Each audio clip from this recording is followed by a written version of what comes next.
English translation 917th Contact Sunday, 7th of September 2025, 8:51 HRS.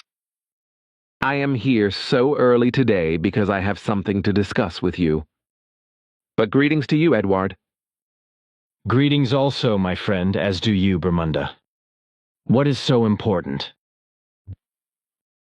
Pay no further attention to me,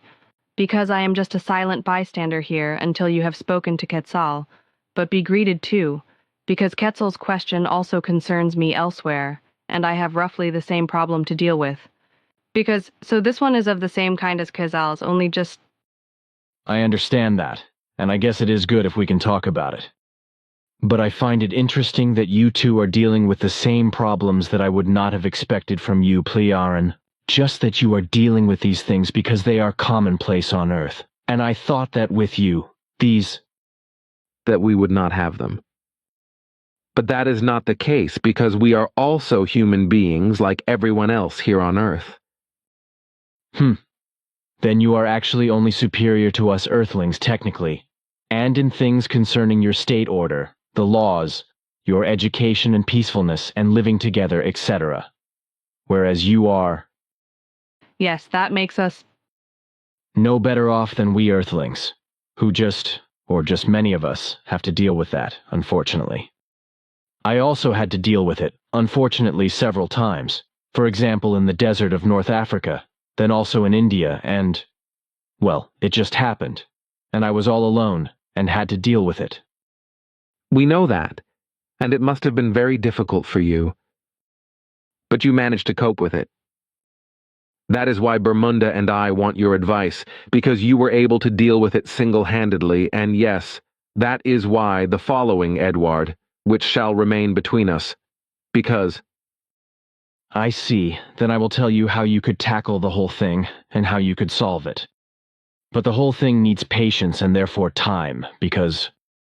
it is also about me, but that should really stay between us. Of course, as it is also with you, Bermunda. If everything is dictated to me later, then my little dots will simply come into play. Besides, there's no shame in either of you saying that this is a problem for you and asking me what to do to overcome it. But now you also speak, Quetzal, because it is necessary for me to know the whole thing, because only then can I give the correct advice, if I can then at all. As I said, it is a matter of... however, this is now a problem to which I do not know how to... And for that, I want to give you and Bermunda some advice. You are much older. Yes, but That is good. So listen, I can only advise you the same, that is one thing then, and what I can offer you as further advice, whether you follow it. Of course, that is what I want to do. Your advice is somewhat strange to me, but as you say, then I will go again, thinking that it will be as you say. In any case, I will be patient. Thank you, dear friend, and goodbye. Good. This is the way, I suppose, and this has also been mine all my life.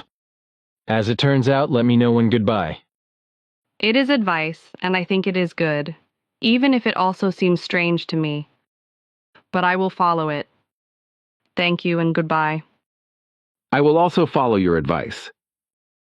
Good, then we will see if I made the correct guess at some point.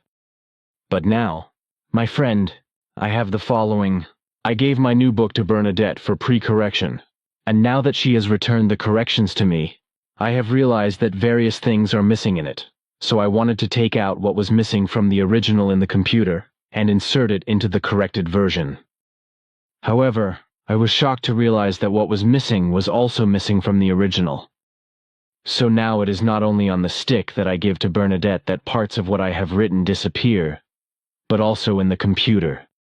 Well, as Arlian was with me at the time, he of course noticed everything and endeavored to get the original quickly, which he had also photographed, just like you and Ptah.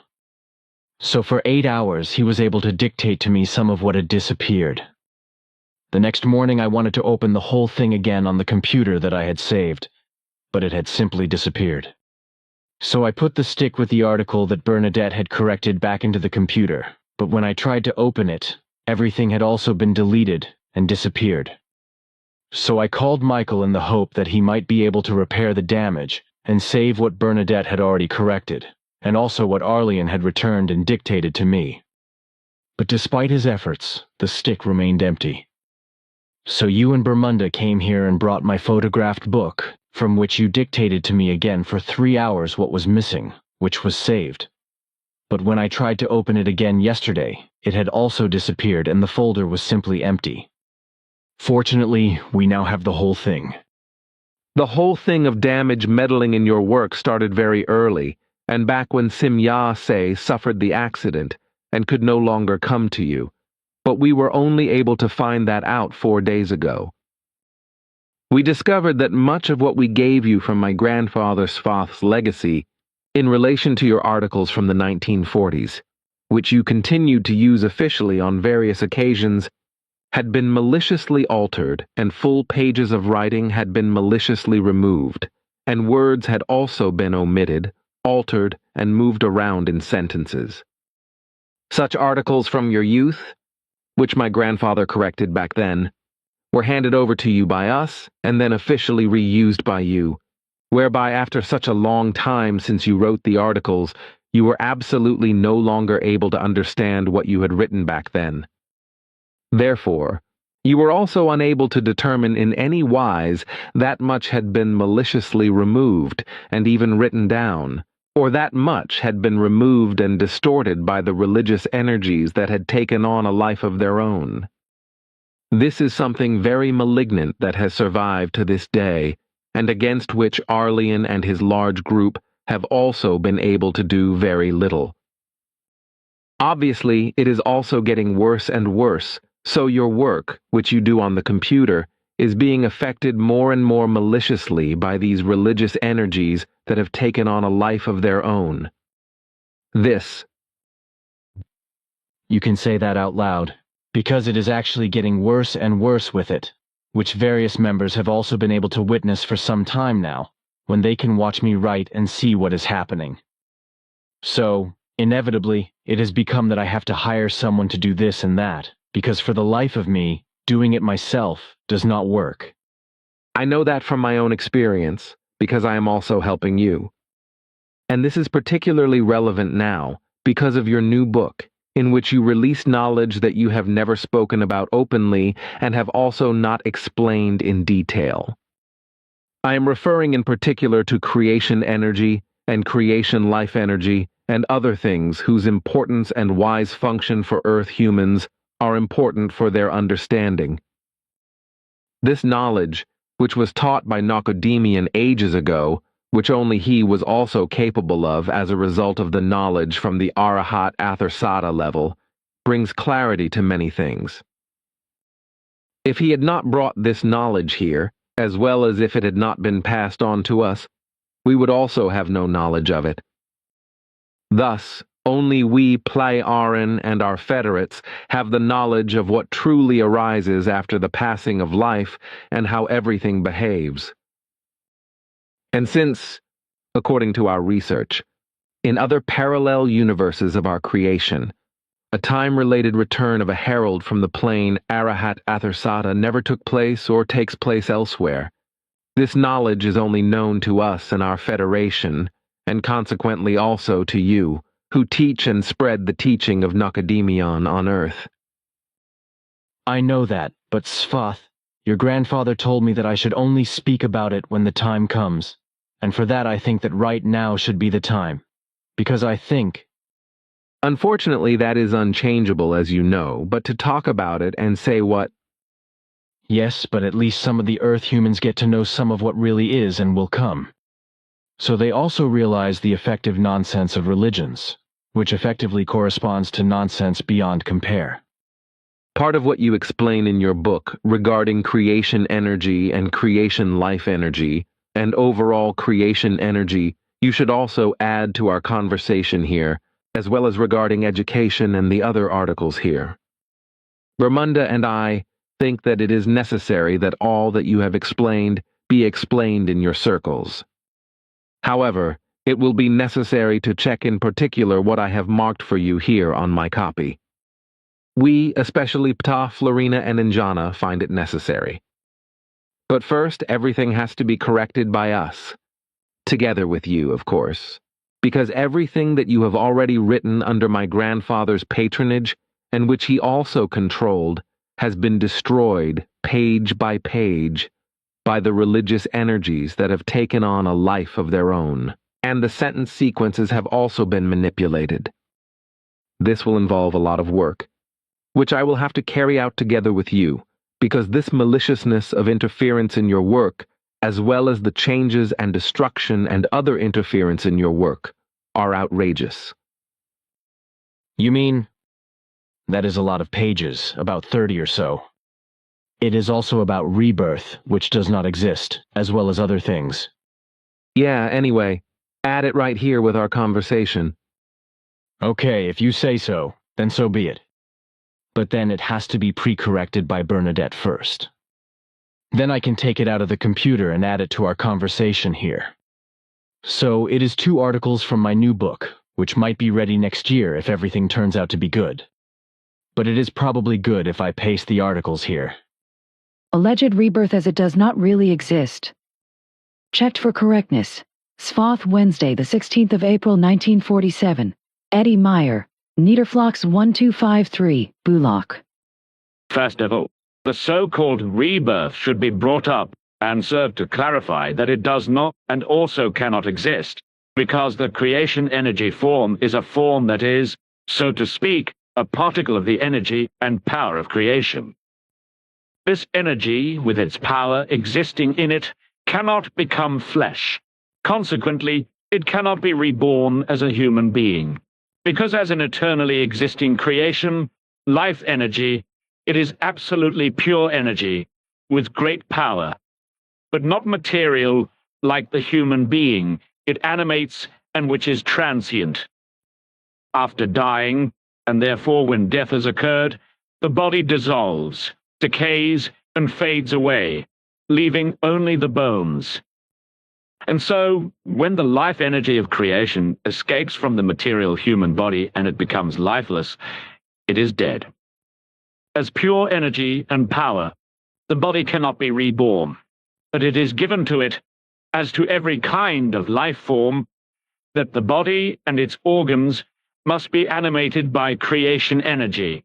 Consequently, only through this does the body have life energy. The evolutionary creation energy, through which alone the creation energetic consciousness and its unconscious is formed, which is connected together with the creation energy and forms the negative and positive, and is also deposited stationary in the brain of the human being. But with this, he is not able to learn and become knowledgeable, but only through his physical consciousness, for with this alone he works and evolves, whereby through his subconsciousness, what he has learned is passed on to the effectively neutral creation energy unconscious, but only absolutely neutral values of the acquired knowledge, which are stored in order to enter the beyond, or that creation energy level, after the death of the human being and the body with the evolutive creation life energy, as well as the revitalizing creation energy, into that level of creation energy. This is in order to process everything in it, and after a certain period of time, which can be many decades, centuries, or even millennia, after which it occupies an absolutely new human being, or a new personality, that has no memories of the previous life, of the previous personality, or an even earlier personality. There are therefore no memories of previous lives, which means that no things can also be transferred to a new one, as is also the case for descendants who cannot inherit any knowledge or, for example, abilities, etc., genetically or then-wise, but effectively only diseases and the like that are already present on the father's or mother's side. However, if we are talking about inheritance, for example, if offspring exhibit the behavior of their parents or one of their parents, then this is inherited during the acute current life by being told, demonstrated, acted out, or exemplified. If impulses are released from the creative energetic consciousness, or its unconscious, then this happens unconsciously for human beings. This is done in such a way that, imperceptibly for the human being, the necessary vibrational impulses are released from the creative energetic consciousness and its unconscious, and are absorbed by the physical consciousness or its ever-awake subconscious, whereby an impulse-like stimulation of the human being's activity takes place, which he does not consciously perceive, but nevertheless unconsciously becomes mentally volitionally active, and thus continues to develop further and further in this respect. With regard to the creation energetic consciousness and unconsciousness, this remains absolutely uninvolved and neutral with regard to all activity concerning the physical consciousness and its subconsciousness outside of the aforementioned creation energetic vibrational impulses, and such impulses that trigger certain evolutionary cues. The absolutely neutral creation energetic consciousness, and thus, of course, also its unconsciousness, only form the energy maintenance to drive and maintain the function of the physical consciousness and subconsciousness. This, of course, in addition to the vibrational impulses emitted to this consciousness and subconsciousness. This is not only the case with human beings, but also with all animals, all creatures, and every other life form that can only live and exist through the life energy of creation. However, with regard to the body, this is only according to the form of energy and strength that are measured by the body itself and according to its constitution, etc. All this, however, is not transferred after death through a rebirth into a human being and body that is reborn again in the same way after death, or changed in terms of creation energy, because in this sense there is absolutely no rebirth, just as such a rebirth is impossible at all. As an example, the following should now be explained with regard to the fact that there is no rebirth, also in the sense that, for example, if a human being has died, he will be born again as the same person sooner or later, and will therefore lead another life and existence. It must be fundamentally explained that the creation energy absolutely only escapizes or withdraws into the creational energy level intended for it for a certain duration, so that the evolutionary creation energy connected with it can continue to develop for the required duration by effectively processing, forming, shaping, I lack a term to name this process differently, all that it has learned in the material body of the previously living person into real knowledge and storing it within itself for all infinity. This process can take a very long time, hundreds or even thousands of years according to earthly time calculations, before the process is finished and everything is processed. Once the end of the processing has been reached, the further developed creation energy becomes capable again of entering the nascent new life form on the 21st day after conception together with the creation energy that animates a human being or his body, into which both creation energies integrate, and thus into an absolutely new personality. This activates the life force of the new embryo, whereby the fetus unfolds, and the creation life energy consciousness and unconsciousness begins to transmit its vibrational impulses to the physical consciousness/subconsciousness, which already absorbs the mother's sensations and emotions. These, in turn, stimulate the function of the developing brain of the fetus, whereby the primordial beginning of the still unconscious world of thoughts becomes active, which later controls everything decisively after birth, without exception through emotions, through which thoughts are stimulated, which then generate feelings, which in turn trigger emotions, and which again have an effect on the world of thoughts. As a result, thoughts lead to actions being devised and behaviors being applied and carried out in a positive or negative way, depending on how the human being forms his or her personality or character, either from within or through influences from events in the outside world, influences from persons such as parents, relatives, friends, acquaintances, the military or communities, etc., if, after the birth of the new personality, it strives for the positive out of itself with the factor of physical consciousness, and also purposefully provides it with this, then a harmonious, coherent whole is created that determines and creates an absolutely balanced and secure behavioral stem function. As a result, everything is organized, structured, and cooperatively integrated and controlled in all processes of life. This integrates the physical consciousness into the new life and successfully connects all material and creation energetic factors, enabling all elements of the world of thoughts, feelings, emotions, actions and behaviors, etc., to work together absolutely smoothly in a positive, wise way. This results in the holistic formation of the full function of the synapses of the human being's brain, which, by utilizing his consciousness, can necessarily develop into the absolutely valuable ability of positive thinking, correct reasoning, understanding, reasoning, and also logic through the necessary networking and interconnections. All this is based on the fact that the whole life and existence of the entire creation, which is nature, fauna and flora, the universe, the stars, planets and moons, meteors, comets, and the entire cosmos, the universe and all existence in general, is built and exists equally on the principle of becoming and passing away. And just as the vitalizing creation energy and the evolutionary creation life energy together are a part of the gigantic endless reservoir of creation energy itself, so the actual creation energy alone, without any exception, animates every single life form of every genus and species throughout the universe, thus with regard to human beings equally woman and man, but also every genus and species of fauna and flora.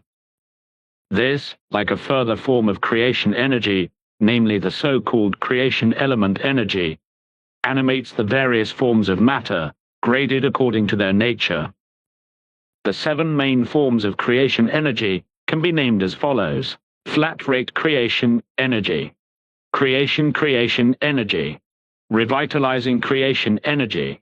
evolutive creation life energy, creation element, energy creation, imprinting energy, creation conversion energy.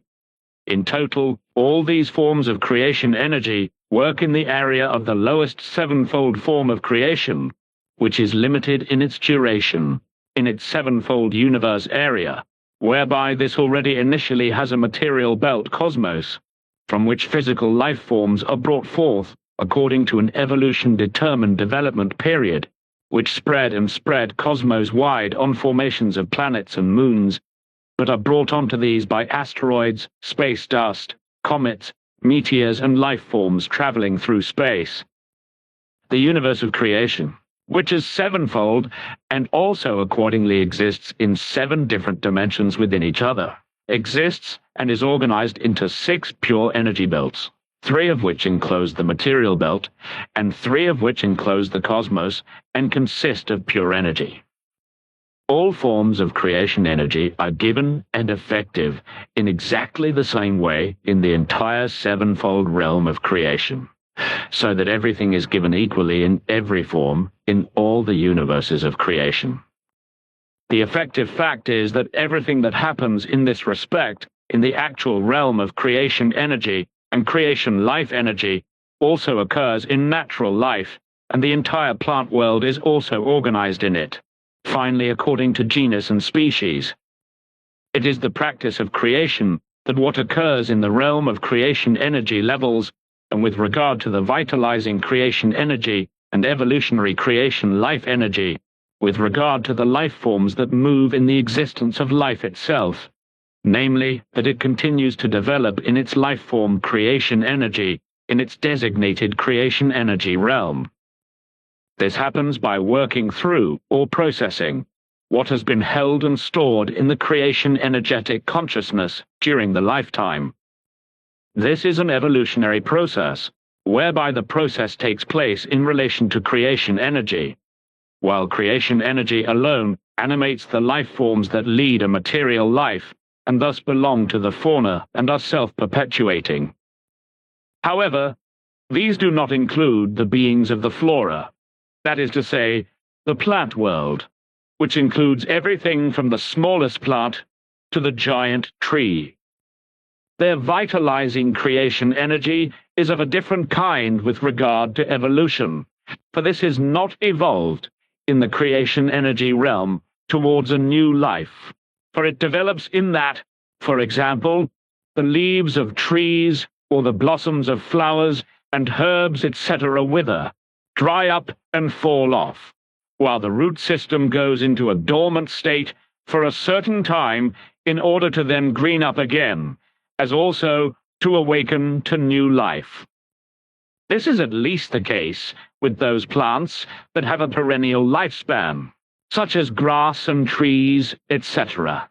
But there are also fruit trees and fruit bushes that shed their ripe fruit or are harvested, which then simply go dormant, only to green up and bloom again to produce new shoots and fruit. The root system of the plants, which builds up and forms new regenerating energy and strength during the non-growing period or after the harvesting period in a following resting phase, so that the plants can blossom again and bear fruit once more, can be understood in comparison to the resting period and also its exact processing of all the stored knowledge of the life energy of creation. Thus, there is an equality between everything material with regard to the development and the truly absolutely new personality that arises through the resting learning pause of the creation life energy, as well as the reawakening plant, such as the simple blade of grass or any other plant. So in this way, exactly the same is given, but only the wise is different. So on the one hand, materially, in pure creation energetic form, for all mobile self-moving life forms, but on the other hand, also for all other life forms that are stationary and cannot move independently. After the death of the body, the creation energetic consciousness immediately reunites with the creation life energy that is absolutely appropriate only for it, and also with the creation energy level in the realm of the effectively countless creation energy levels that are given and exist in the universe space or in the realm of creation, and that are only assigned to the respective entity genera/species.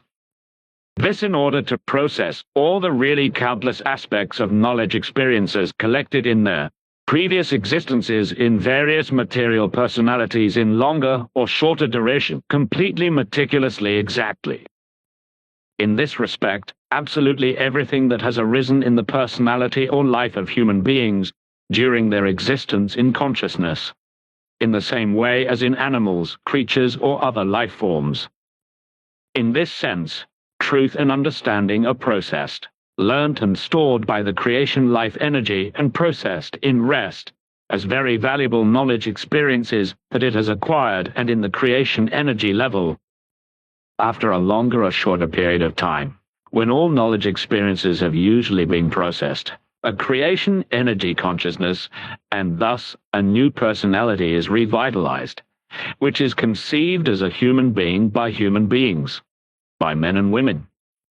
This happens when a sperm cell or sperm of the man fertilizes an egg cell of the woman, whereby such fertilization normally takes place in her fallopian tube, provided that a healthy egg cell is expelled from the ovary, and so-called ovulation occurs in this wise, and the egg cell is actually absorbed by the fallopian tube. A so-called yolk sac first emerges within a few days of conception, after which the embryo emerges after a certain period of time in the woman's womb, which forms quite naturally in the course of the developmental stage and lies within the amniotic sac laterally under the uterine lining. The entire knowledge experience of the previous existence of the creation energetic consciousness gained in life is processed after the death of a human being in a creation energy level intended for this purpose, whereby everything is stored as knowledge in the unconscious of the creation life energy consciousness. This is formed by the purely evolutionary creation energy, which in a material physical body, which fundamentally animates the body of the personality or human being through pure creation energy. Just as animals, creatures and all other life forms are also animated by creation energy, all of which also have a type of consciousness, although this is fundamentally different depending on their type or genus. For example, instinct consciousness or impulse consciousness, feeling consciousness, emotion consciousness or movement consciousness, etc. So everything is processed in a predetermined creation energy level, whereby it is simultaneously stored for all time in the creation life energy and thereby evolves it. This purely creation energy procedure in turn benefits the next subsequent new personality, which may be sexually different from the previous or deceased one, which is revitalized by the same creation energy, just as new knowledge is given by the further evolved creation life energy, which, however, is only brought to bear on the new personality unconsciously and without its conscious knowledge. However, the whole of the new personality, the knowledge of the creation energetic consciousness, which is only subliminally effective, brings progressive and developing success in every respect with regard to evolution. It must now be explained that the creation energetic evolutionary consciousness and its unconscious are really of an absolutely pure creation energetic nature, and that this evolutionary consciousness is only subliminally active for human beings and without their conscious knowledge. This is given to him as a creation energy consciousness that exists stationary in a certain area of the brain, whereby this creation energetic evolutionary consciousness works underground without the human being's knowledge. On the other hand, human beings work independently with their own physical consciousness and its subconscious, although this consciousness is not stationary in a specific location, unlike the creation energetic consciousness. The physical consciousness is formed by the entire brain, through a dynamic cooperation of all concretely important parts of the overall brain, which human beings define as certain parts of the brain, such as the cerebrum, which is also responsible for thinking and speaking.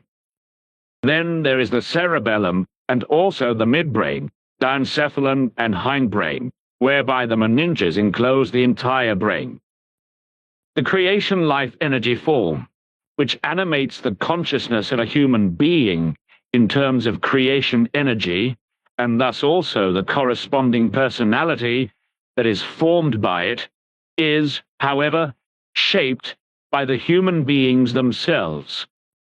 This takes place through his thoughts, actions, behavior, and actions, etc., in his self-determining value or unworthiness. Consequently, through his self-education and self-forming. This is given to the consciously thinking and acting human being, also with regard to his illusory thinking, if he has fallen prey to a belief, just as, however, only an impulse state or an instinct state, etc., is given as consciousness to all animal and also to the animal and other life forms of all genus and species, to which an impulse action or an instinct action precisely attuned only to the respective genus or species is inherent, whereby this action is to be understood as the respectively experienceable existence of the state of the impulse as well as the instinct, etc. If conception takes place, the path from copulation to fetus comprises several developmental stages, which are the following steps. Shortly after fertilization of the egg cell, or the fusion of the nuclei of the male and female germ cells, the so-called diploid cell or zygote is formed, from which a living being is created, in this case, a human being. The diploid cell continues to develop through cell division, and then moves into the uterus, where it implants and develops into an embryo. This then goes through the sex-neutral embryonic phase, which lasts until around the 7th or 8th week of development, during which time the organs are also still fully formed, Once this organ formation is complete, which is the case from around the 9th or 10th week of pregnancy, the maturing new life becomes the so-called fetus, brood, etc., which is the developing child in the womb. This phase is the time of rapid growth and further development of the organs and the entire body systems, which takes place until around birth and comprehensively and completely develops the whole body and its organs. After this, from around the 38th to the 42nd week of pregnancy, birth takes place as a natural process. When, after the conception of a new human life, the pregnancy reaches the appropriate point at 21 days of development for the creation energy to enter the embryo together with the evolutionary creation energy. The embryo is enlivened, which also marks the beginning of the formation of the internal organs, and thus ends the previous stage, and the embryo continues to grow until fetal development begins, which then ends with hatching or birth. With the entry of the evolutionary life energy of creation into the embryo of the completely foreign and new body, which really has absolutely no relation to the previous body and its personality and life, everything is now new.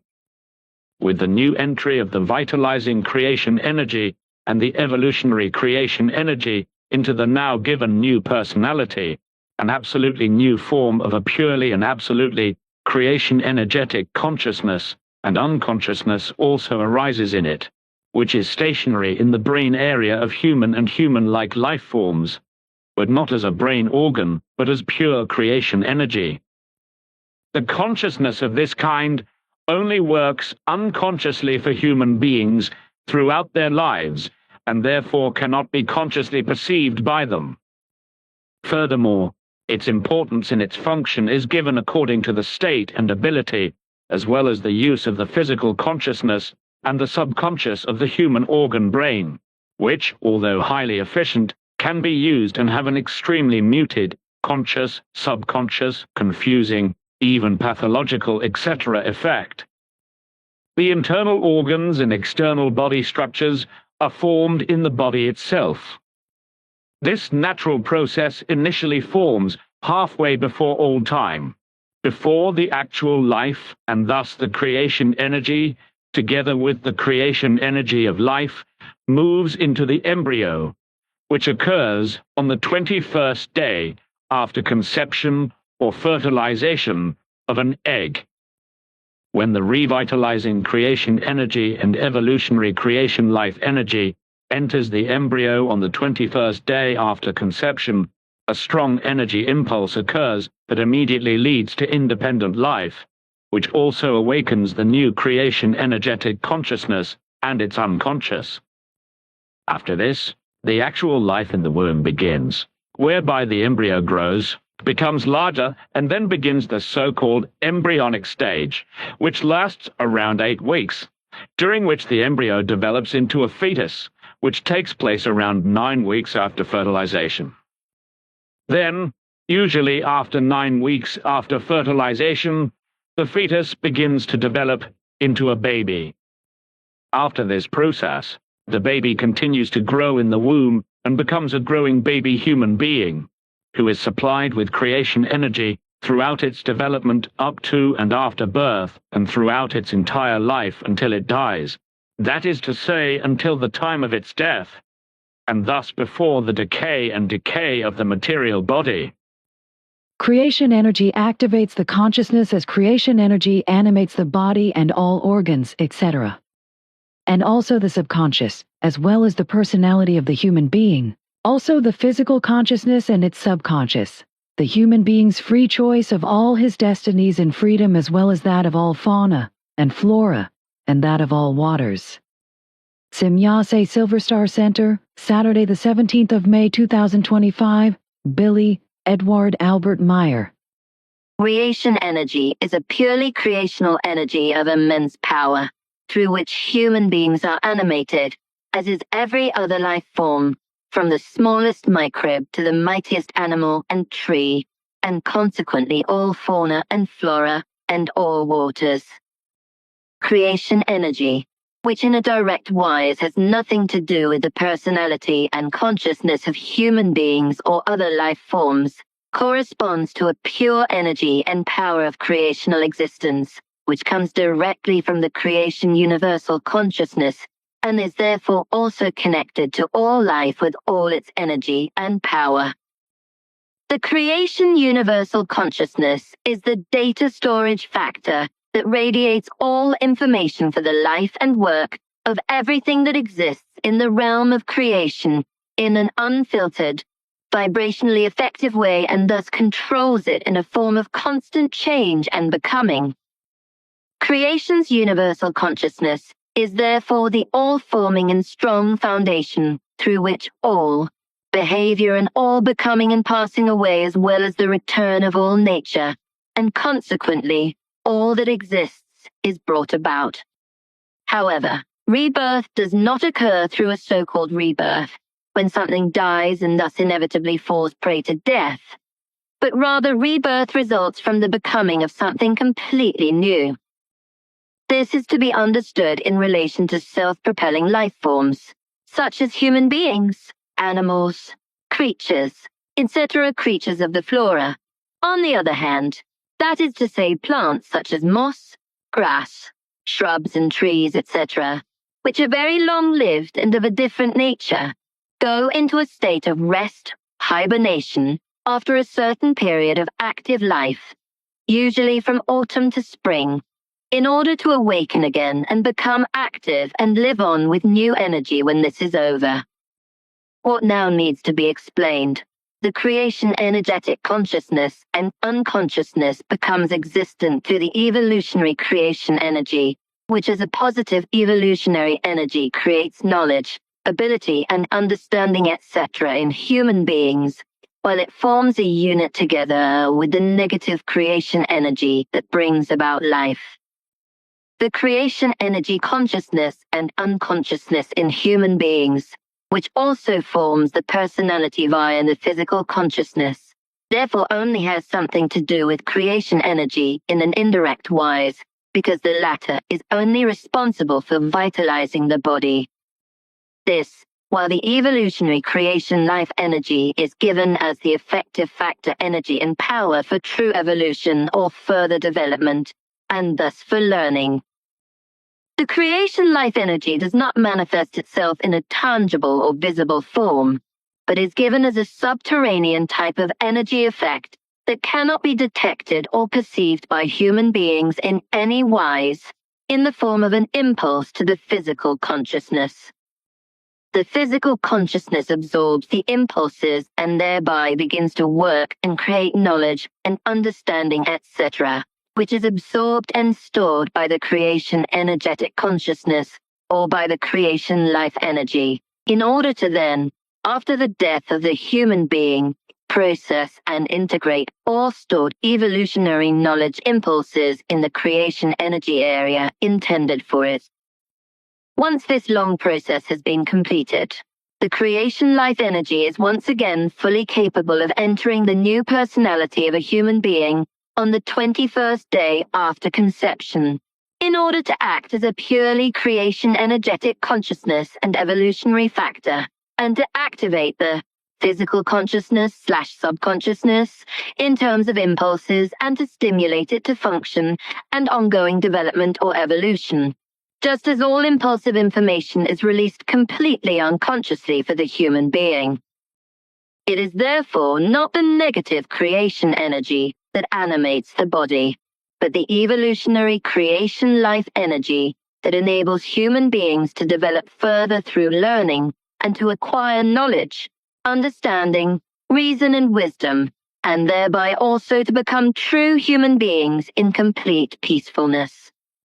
It is only through the creation life energy that the creation energetic consciousness and unconsciousness to be formed by it arises, which activates the stimulation of the physical consciousness and subconsciousness of the human being's brain. This results in what is called development or evolution. This is because the material factors arise directly in human beings or in their brain matter itself, and the various factors of the brain, the cerebrum, cerebellum, midbrain, diencephalon, brainstem, and cranial nerves form the physical consciousness/subconscious. However, the whole material or physical consciousness, which is brain organic, can only be activated by the creation life energy via the creation energetic consciousness. And it should be explained again in this regard. The creation life energy itself creates the personality and the creation energetic consciousness as well as its unconscious, but not the material or physical consciousness/subconsciousness of the brain. But this arises in the head of the new human being, that is to say, specifically in his brain. However, these forms, that is to say, the arranged factors of physical consciousness and personality, are only brought to life or activated by the creation energetic consciousness, which also only brings the whole to effective activity and function through the creation life energy that is fundamentally connected to it. For this reason, creation energy and creation life energy are referred to as belonging together with the personality and consciousness, because without them the whole would remain in activation of the creation energies without a driving force. This is the effective reason why it is often said that the life energy enters the human being as personality and consciousness at the same time on the 21st day after conception. Creation energy and creation life energy therefore always form an absolute unity together, because only together do they, with their energy and power, provide the factor that life can become at all and also exist in an evolutionary way. This has not yet been explained with regard to the creation energy teaching, because in the creation energy teaching, it was first necessary for the learning human being to become clear and aware that in any case, only through the clear and powerful creation energy can all life come into existence at all, and not only in the case of Earth humans, human beings and human beings of a different kind, etc., but also in the case of all life forms of fauna and flora, land, air, and water. To put it more precisely and explain it more precisely, on the one hand, there is only the pure creation energy that animates everything, therefore also human beings. But on the other hand, the physical consciousness that forms in the brain of a human being is activated and thereby brought to effective function. It is therefore to be understood precisely and correctly that there are basically two forms of creation energy at work in human beings, namely the first, the absolutely pure creation energy, the vitalization energy, which animates human beings or their bodies and all their organs, just as it also animates all existence throughout the universe, from the smallest to the largest. However, this then includes the absolutely important second form, namely the evolutionary creation energy, which, together with the pure vitalizing creation energy on the 21st day after conception, enlivens and activates the evolution of a new human being and thereby gives him the creation energetic consciousness and the personality to function. Through their entry, the factor of the formation of a material or physical consciousness also takes place, which is formed by the entirety of the brain and is only activated by the impulse energy of the creation energetic consciousness. The human being's evolutionary factor is therefore solely and absolutely only the creation energy of life, but together with it, the pure creation energy is the multiplier, and this is the actual energy that drives and maintains life and the function of the body and its organs. This, therefore, and this should be repeated and explained, while the evolutionary life energy of creation within itself is the factor that forms the creation energetic consciousness, which activates the physical consciousness with energy and power, and, correspondingly, the personality, which the human being shapes and forms at his own discretion in his thoughts, actions, and behavior. The same applies to animals, creatures and all forms of other life forms in general, namely, that they are animated together with pure creation energy and activate their physical consciousness through creation energy, which, however, is not conscious and independent as in human beings, but only corresponds to impulse life, instinct life, or feeling life, etc. If we now go on to speak of the human being, which is what we are talking about, and thus of the absolutely new personality, which is born and animated by creation energy, just as the human being thereby also becomes capable of evolution through creation life energy, through which, together many of the earlier personalities had already been animated, and whose evolutionary consciousness and personality were able to evolve. The newborn human being is nevertheless completely neutral and unencumbered by any memory or other things of the earlier personalities, and their physical consciousness. The previous lived personalities, who were always and absolutely without exception animated by the same creation energy and in every wise, evolutionarily controlled by the same creation life energy, and now also evolutionarily activate the newborn human being or his absolutely new personality and their creation energy consciousness through their energy and power, do not, however, exert any known memories on the human being in question regarding the previous lives of those previous human beings or their personality and consciousness. The absolutely new human being is therefore in no way a rebirth of a previous lived personality, because no human being is reborn, but every personality is absolutely revitalized by the previous and everlasting and constant, as well as newly processed creation energy, and also by the previous evolutionary and further developed creation life energy, which after death processes in the special creation energy level all the previous knowledge of the personality that has been acquired and stored in its entirety. However, all this is not equivalent to a rebirth of the same personality, because as a result of the revitalization of an absolutely new personality by the creation energy and the creation life energy, which is solely and completely oriented towards evolution and learning, there is no longer any relevance to the old or previous personality. This is because its material or physical consciousness, which holistically encompasses all parts of the brain, is extinguished or dissolved. Consequently, it can no longer be reborn as such as material consciousness or as physical consciousness, because as such it has passed away and extinguished through the death of the body, or has completely dissolved in its nature as material, and has become a tiny material component of the earth.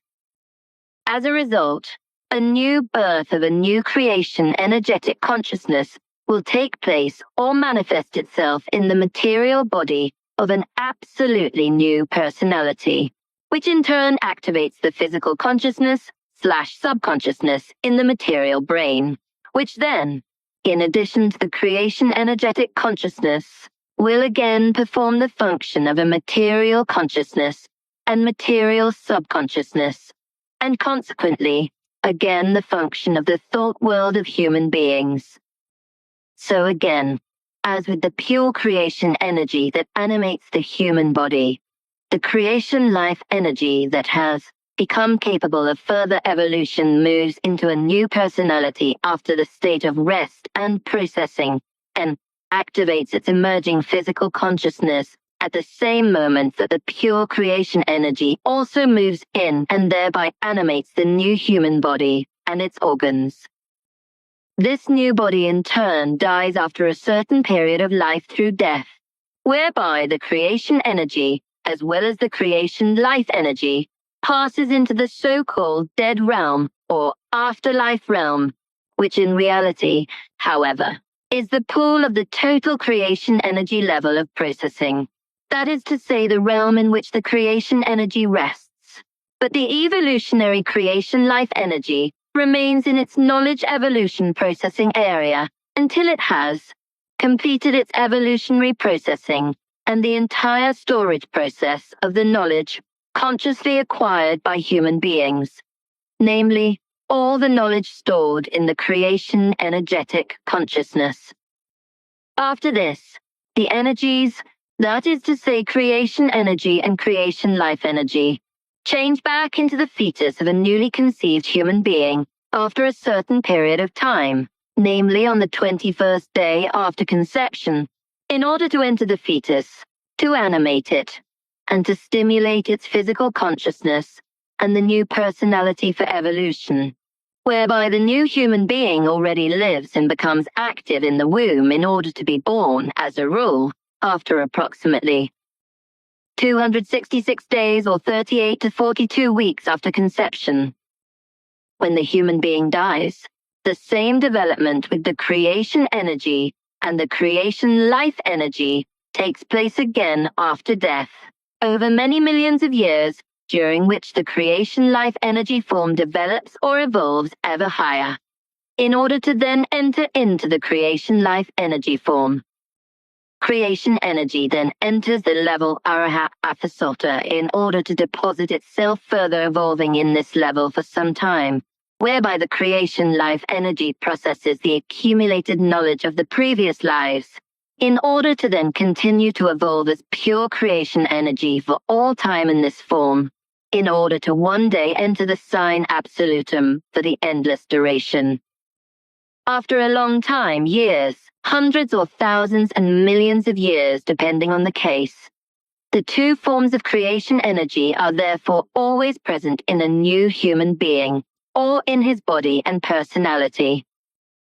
The evolutionary creation energy forms the creation energetic consciousness and activates the physical consciousness, which functions in its entirety as a brain, without any recollection of a previous life or personality of a human being who has been enlivened by the pure creation energy and has evolved through the creation energy. And this happens in each case without any predestination, because with regard to the personality and its physical consciousness, there is effectively no connection whatsoever to the previous life and its personality and its consciousness, and therefore there is no such thing. If a so-called destiny exists and the human being follows it in his acute life, such as pursuing a certain ability, pursuing certain interests, devoting himself to a certain teaching, carrying out a certain activity or representing a certain way of thinking, etc., then this is never based on a predetermination of a previous or last life of the lived personality, but on the fact that the human being determines everything himself during his current life through his very own efforts, consciously or unconsciously, what he wants to be or become, and what he wants to create, or how he wants to live. So there is no predestination from a previous life, but only those that human beings conceive and create during their current life, and then endeavor to really fulfill them or to exercise the predetermined. The human being has always imagined and spread false doctrines, usually pumped full of religious beliefs and similar fantasies, mainly regarding alleged rebirth, conspiracy theories, religious misconceptions, ghost stories and esoteric fables, etc., and is further indoctrinated, influenced and lied to during his life. In this way, he has accumulated so much delusion within himself that he has become a slave of faith to the all-encompassing deceptions, misleadings, and many lies. It is therefore absolutely necessary for human beings that what has been explained so far is also really understood, so that it is repeated again in other words and explained again in a different way, as follows. With the totality of all the evolutionized knowledge that has been stored over millions of years through countless lives in human beings, or in their creation energetic consciousness of the creation life energy, this is the non plus ultra of the whole of what actually represents the human being in terms of knowledge. However, human beings are generally not aware of this because they have no memory of which human beings or human personalities were enlivened and activated with their physical consciousness and blocks of consciousness, which were previously learned through the pure evolutionary creation life energy. This energy, which is purely evolutionary, functions constantly and promotes knowledge that is stored and dynamically absorbed, without any memory associated with it, which would be reapplied in the next new personality. An example of this is an electronic device that has no memory whatsoever, but can only reproduce what has been programmed into it and thus stored, but which is dormant and only releases its storage when it is called up. And since the human being only stores the knowledge of everything he has learnt in life in his material or physical consciousness/subconscious, everything expires immediately when he is overtaken by death and therefore dies, which means that there is also nothing left that could be retrieved. With death, the function of the brain, which in its totality of the various factors, cerebrum, cerebellum, midbrain, and diencephalon, forms the physical consciousness/subconscious, expires, and ends. The cerebrum at the back of the head is responsible for coordination and balance, while the brainstem of the cerebrum connects the whole with the spinal cord and automatically controls all the functions of the body, most importantly breathing, heartbeat, and blood pressure, but also digestion.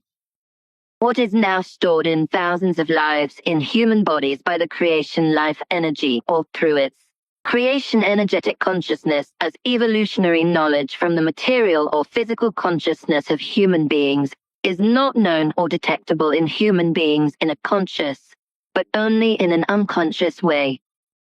All these stored values, which can absolutely only be of a positive nature, because negative unvalues are not stored in any wise by the creation energetic consciousness/unconscious, and are completely managed for all time by the creation life energy. And, as explained, these values can never be consciously perceived by human beings, but they are only able to absorb this knowledge in an absolutely unconscious wise through their physical consciousness/subconscious impulsively when some kind of information is released by the creation energetic consciousness. However, this is only done in such a way that it triggers thought processes that stimulate evolution. Fictitious thinking through faith is completely excluded. Consequently, nothing can be formed and shaped from it, which would also not be evolutionarily suitable to advance human beings further in terms of development. In the case, however, once again all seen in terms of apparatus, if the human being were now capable, despite his illusory thinking, he could be unconsciously orientated with regard to the storage in the conceived apparatus, to now know the key of use and to use its value in order to use the whole for something specific evolutionary. But this is and remains only a fantasy thesis. Unfortunately, human beings cannot consciously co-opt unconscious knowledge because, on the one hand, they are not capable of doing so, and, on the other hand, because this is absolutely impossible for them because, in their gross materiality, they are never able to penetrate the realm of the life energy of creation and thus also not into its creative energetic consciousness/unconsciousness. He can only do this in the part of his unconscious of his material or physical consciousness that is formed in the brain of the human being with the help of the creation life energy consciousness, which then also serves him as a memory store that he is able to use according to his ability and according to his own ability of his limited memory, competence, or his ability to remember. The human being, as a material living being, will always be denied a way or an opportunity to consciously move into the realm of the vastness of the life energy of creation in order to sift through it and thus consciously filter out something stored in it. All the erroneous claims of any saints or other religious believers, mental and meditative greats, clairvoyants, necromancers, and other deceivers who are supposedly able to do this correspond to nothing other than the passion of lies and deception, or self-deception and delusion. And all of them are under a delusion or consciously committed to deliberate deception, which means that such statements should not or cannot be taken seriously, nor are they otherwise worth considering. However,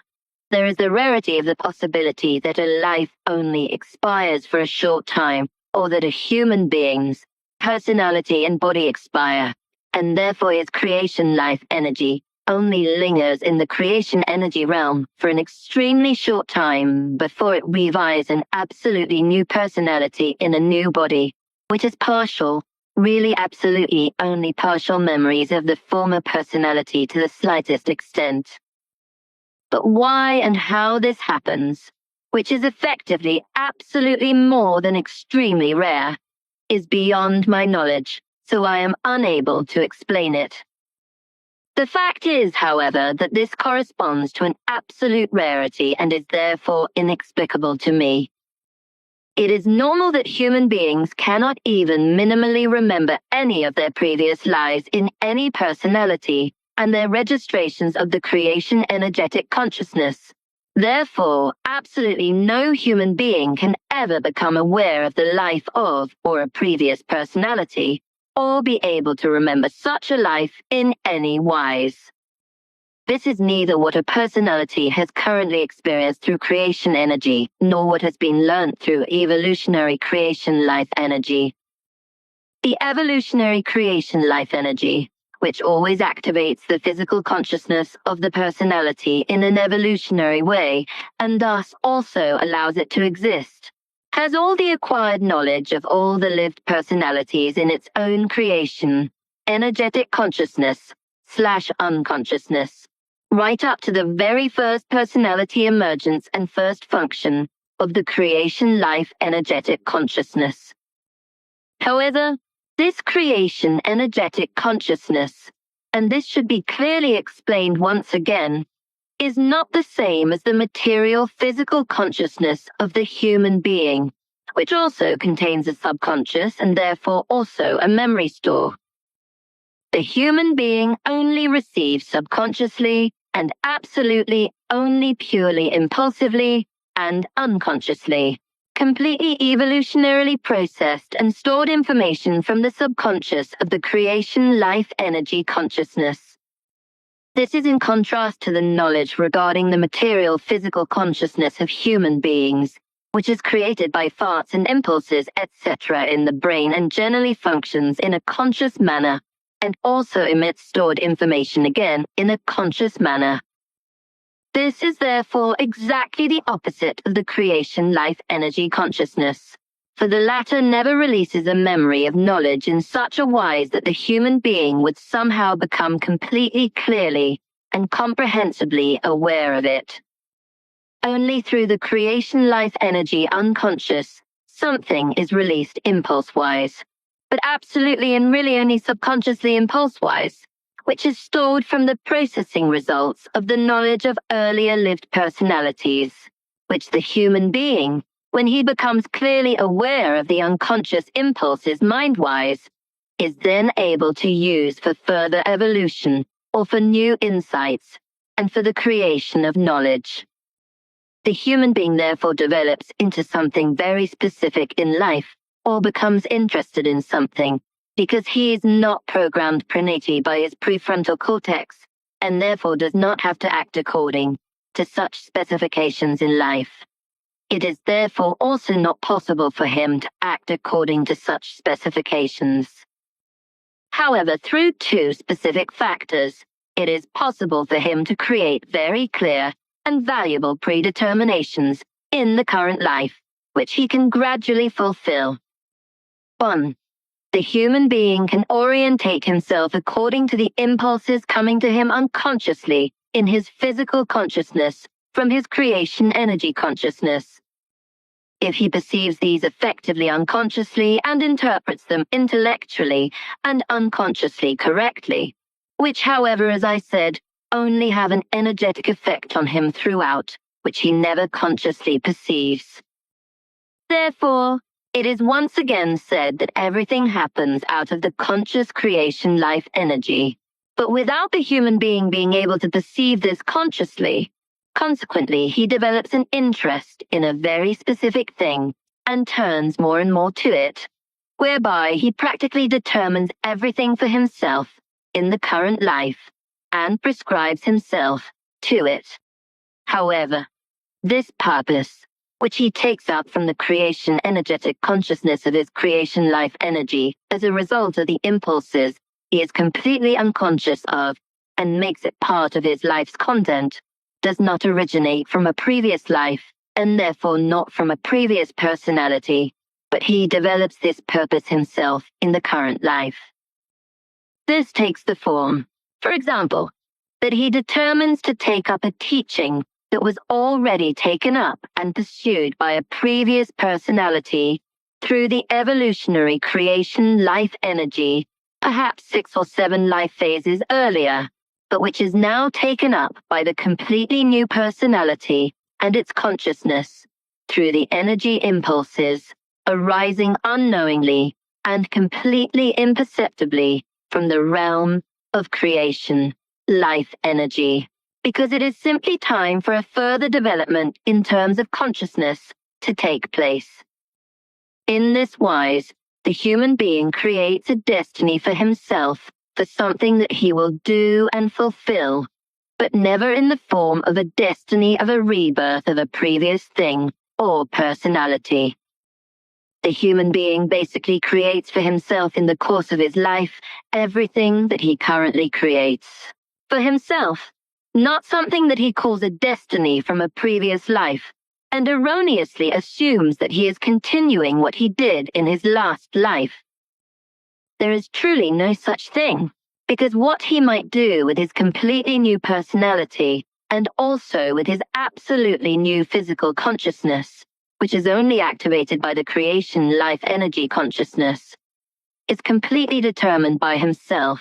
So let it be explained again that this is only done by the evolutionary creation life energy.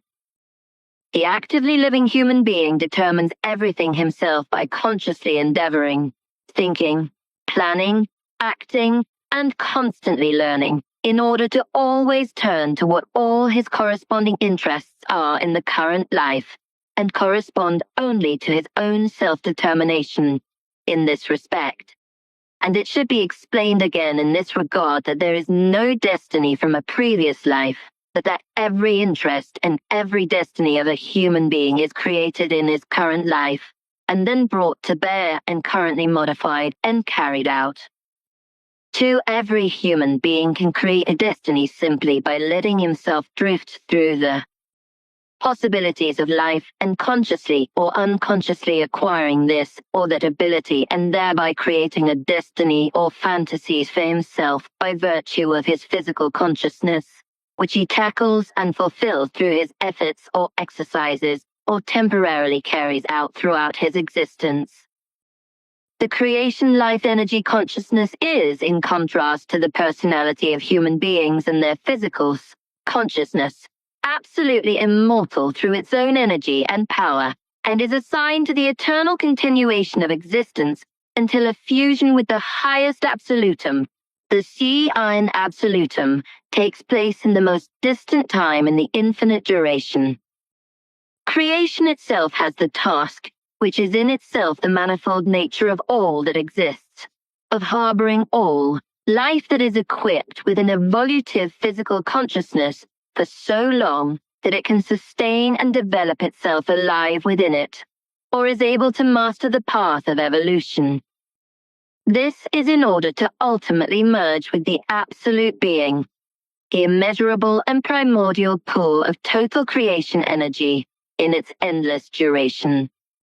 The workings of creation and its activities, energies, and their power cannot be measured by human beings and their apparatus, just as this is also not possible with regard to their personality and the energy and power of material or physical consciousness, which cannot be measured technically or electronically.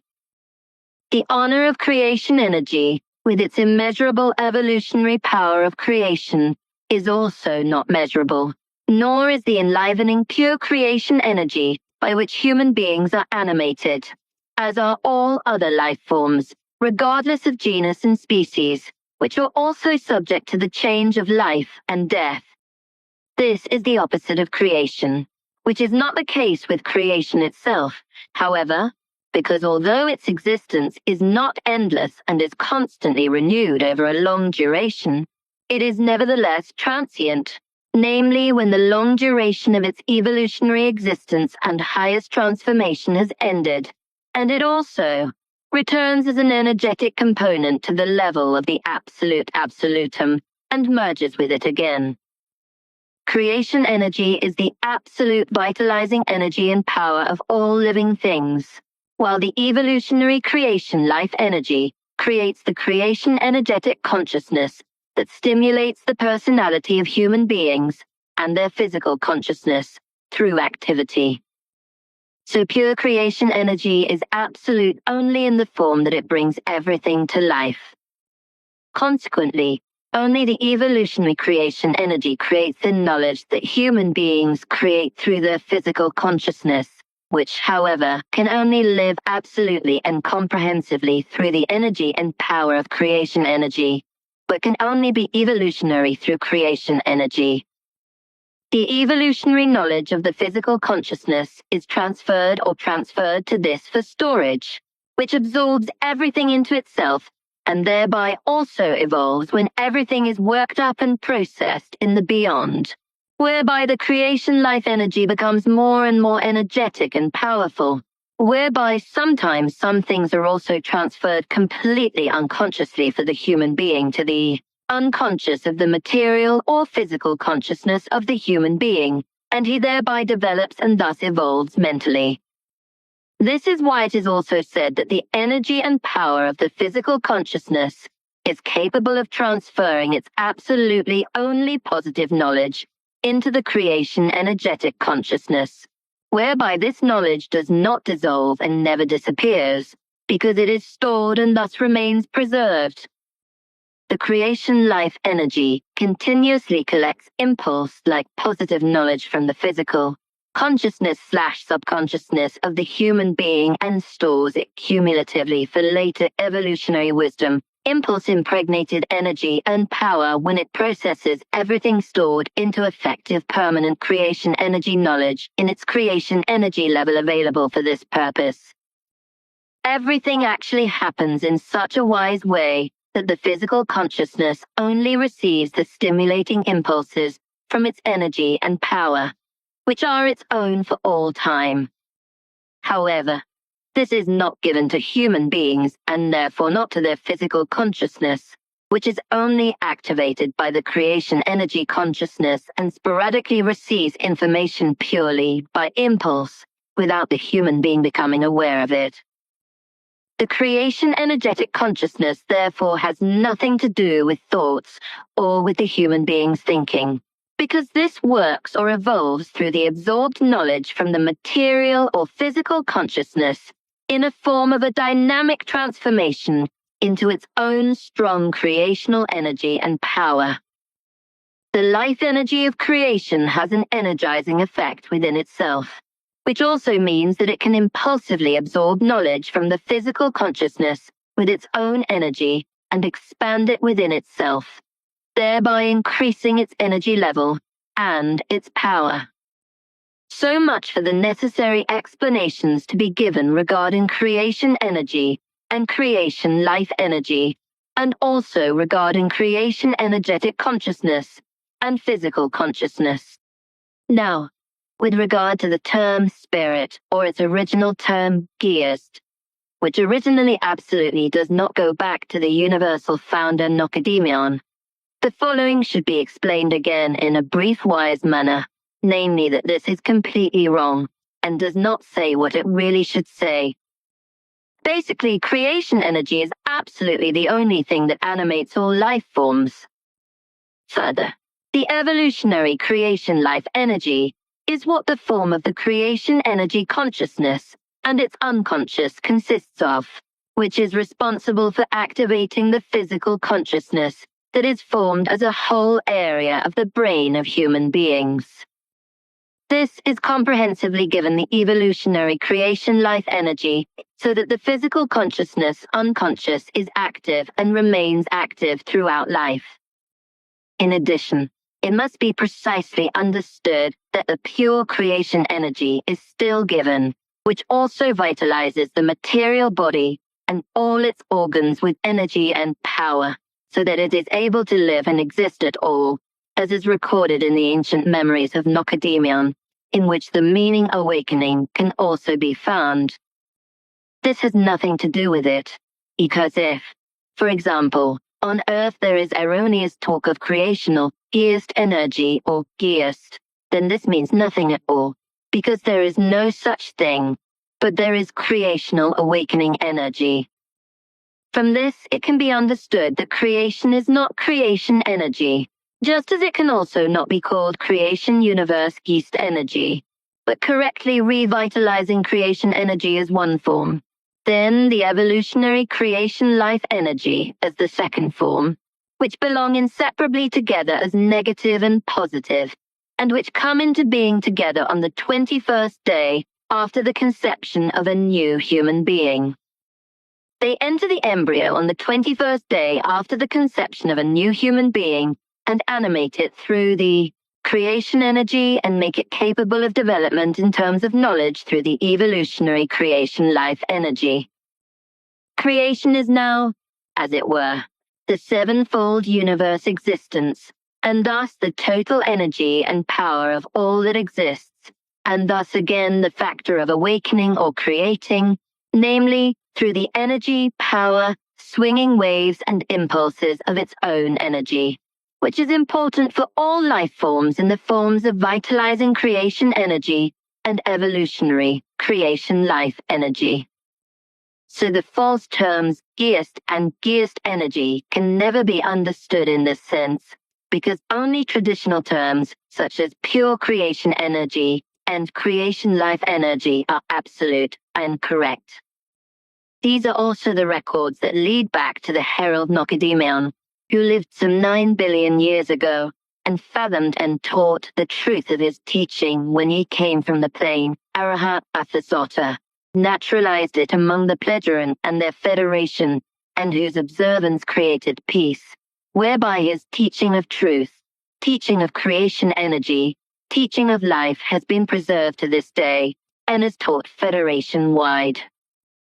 But where the word spirit actually comes from, this was done, contrary to all scientific lying assumptions and assertions, in modification of the original term Geist, which in truth leads back to an earthly language in which it is maliciously lied that the creation energy and the creation life energy is divine spirit or Geist, and originates from the language of Nocademion. This ancient term Geist has therefore not existed and survived for millions of years, and has not been brought from the vastness of the Ankar universe, but was created in ancient times in an earthly language, adopted from it, and later changed several times, and falsified into the term spirit. The real and true background of the origin of the word spirit and its origin is therefore truthfully the original term Geist, which according to today's understanding of the word in German has the meaning and definition of thinking consciousness of human beings, mind and subjective inwardness. And it also means the same in other earthly languages. Geist therefore has the earthly linguistic root Geist, which has already been explained above. The term spirit, which was conceived and created on earth from the original term Geist, has become a central theme of metaphysics, which is supposed to harbor the value of a supernature, but for inexplicable historical reasons is also used inconsistently as an unclear term in theology, psychology, and philosophy, as well as in everyday language, especially by believers in religion. At the time when all Indo-European languages were being newly created, the word spirit was not yet known, and the Tocharian or various branches of the Indo-European languages were dying out. The result was the so-called modern Celto-Tocharian, which was developed as Indo-European or Indo-European according to the most Western and Eastern models and as known languages. The term Geist was adopted and changed to Geist, and also given a further meaning that referred to a Heißen or a Benennung, which resulted in the term becoming an interrogative word such as Wie nennst du dich? Or Why heißt du? In German. This has persisted in Swiss German in particular, where it is used for Wie nennst du dich? Or Why geist du? Or Wie geht es dir? The other term, however, was Grüß, which was used as a loud cry of fear, shock, emotion, or horror, as it still has the same meaning in Swiss German today. The ancient term Geist was then given a further meaning, namely by being transformed into spirit, which was used to name and describe the unknown, for example the violence of nature, all natural phenomena, the aurora borealis, etc. The West Germanic word Goizdo for supernatural being was also created from it, which was consequently also used, for example, for ghost and everything else that was still inexplicable to human beings at the time. So it was not far off that the term spirit, modified from the original term Geist, was ultimately labeled by the human beings of the time as the inexplicable might of the gods, and the might itself as spirit, and the gods themselves as spirit beings. When Christianity later emerged north of the Alps, the meaning of the term spirit was again changed and reinterpreted, because the word spirit had survived until then and was handed down. This took up the term elsewhere, and it was used for its intended purpose to create the Holy Spirit, Spirit of God and the like, which ultimately resulted in the nonsense that human beings also had spirit and spiritual power within them, which made them capable of good and evil. This also gave rise to the Latin Spiritus Sanctus or Holy Spirit, which has survived to the present day. With regard to the proper noun spiritual, something else needs to be said, the actual origin of which is quite strange, especially in Christianity, where the relationship to the spiritual is really more than just strange. It took a very long time for it to become generally accepted and recognized. For example, it met with tremendous resistance in the 14th and 17th centuries, after which it was only in the 18th century that this concept was able to assert itself so gradually. If we look at the idealism of the German-speaking world with regard to spirit, then a fairy tale is recognizable in this respect, because the concept of spirit is based on supra-individual structures that are based on metaphysical imaginations. The whole thing is based on a first philosophy, ontology, which is concerned with being as being, with generally specialized metaphysics, the objects of the world and cosmology, psychology, and God, or theology. To generate correct thoughts on this would be appropriate, but the completely wrong interpretation claims and constructs an ideology under the title Spirit, whereby the ideology of the thinking consciousness of human beings is supposed to be the spirit. As a result of the inability of human beings, which also existed at the time of Emmanuel, wrongly called Jesus Christ, to understand many different terms, such as personality, consciousness, and various other words, modern human beings invented and used the widespread, completely false term, spirit, which has survived to this day and creates a tremendous misunderstanding and confusion. This is because the correct term, spirit, is distorted and not correct. Human beings must realize that the term spirit therefore does not correspond to correctness and does not express what really is, but as a result of being misled and misunderstood, human beings will not be so quick to use the two correct terms enlivening creation energy and evolutionary creation life energy, and will continue to use the incorrect term spirit for a long time to come.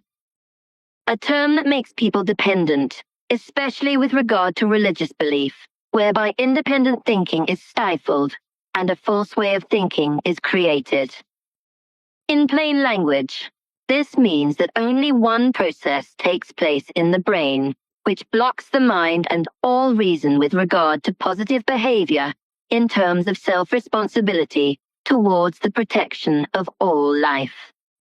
As a result, the illusory thinking has the effect that, absolutely unconsciously and completely selfishly, only the protection and security of personal life has a permanent effect on the character, while the protection of all other life, human beings, animals, creatures, and all life forms of fauna and flora, is completely disregarded. This entails that the generally unconscious and degenerate moral behavior of human beings, such as quarreling, violence, murder and manslaughter, destruction,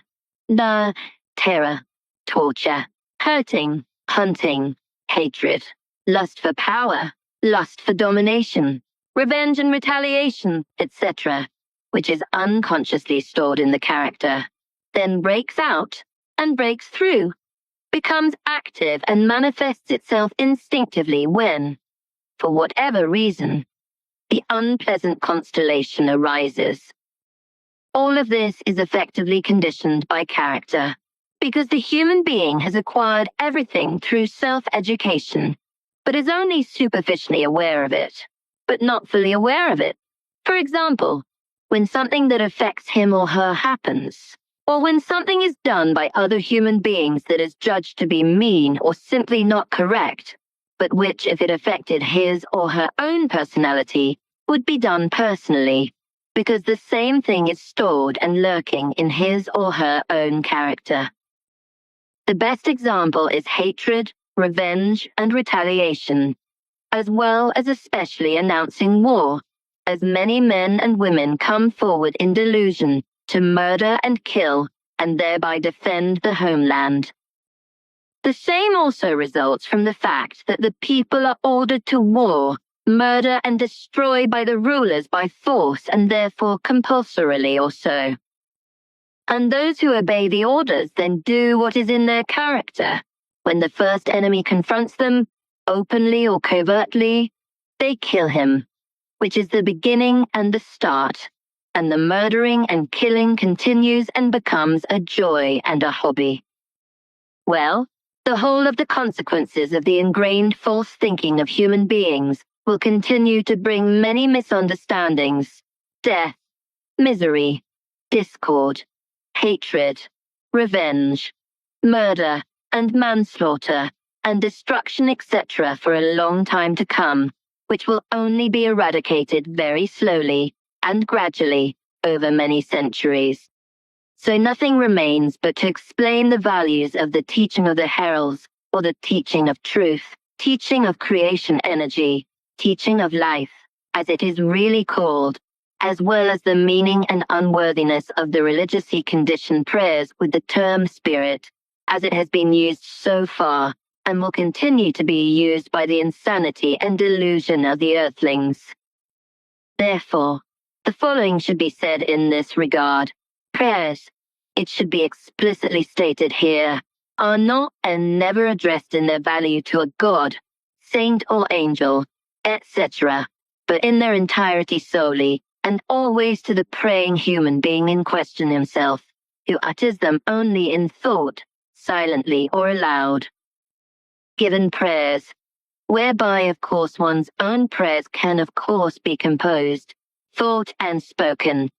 are always only to be applied and directed in such a wise that they are unconsciously intended to be effective for one's own personality, but never to an imaginary god, savior or saint, etc., who never exist one way or another, but are in any case and certainly nothing other than imaginary figures who can neither hear or think, act, nor bring or give any help.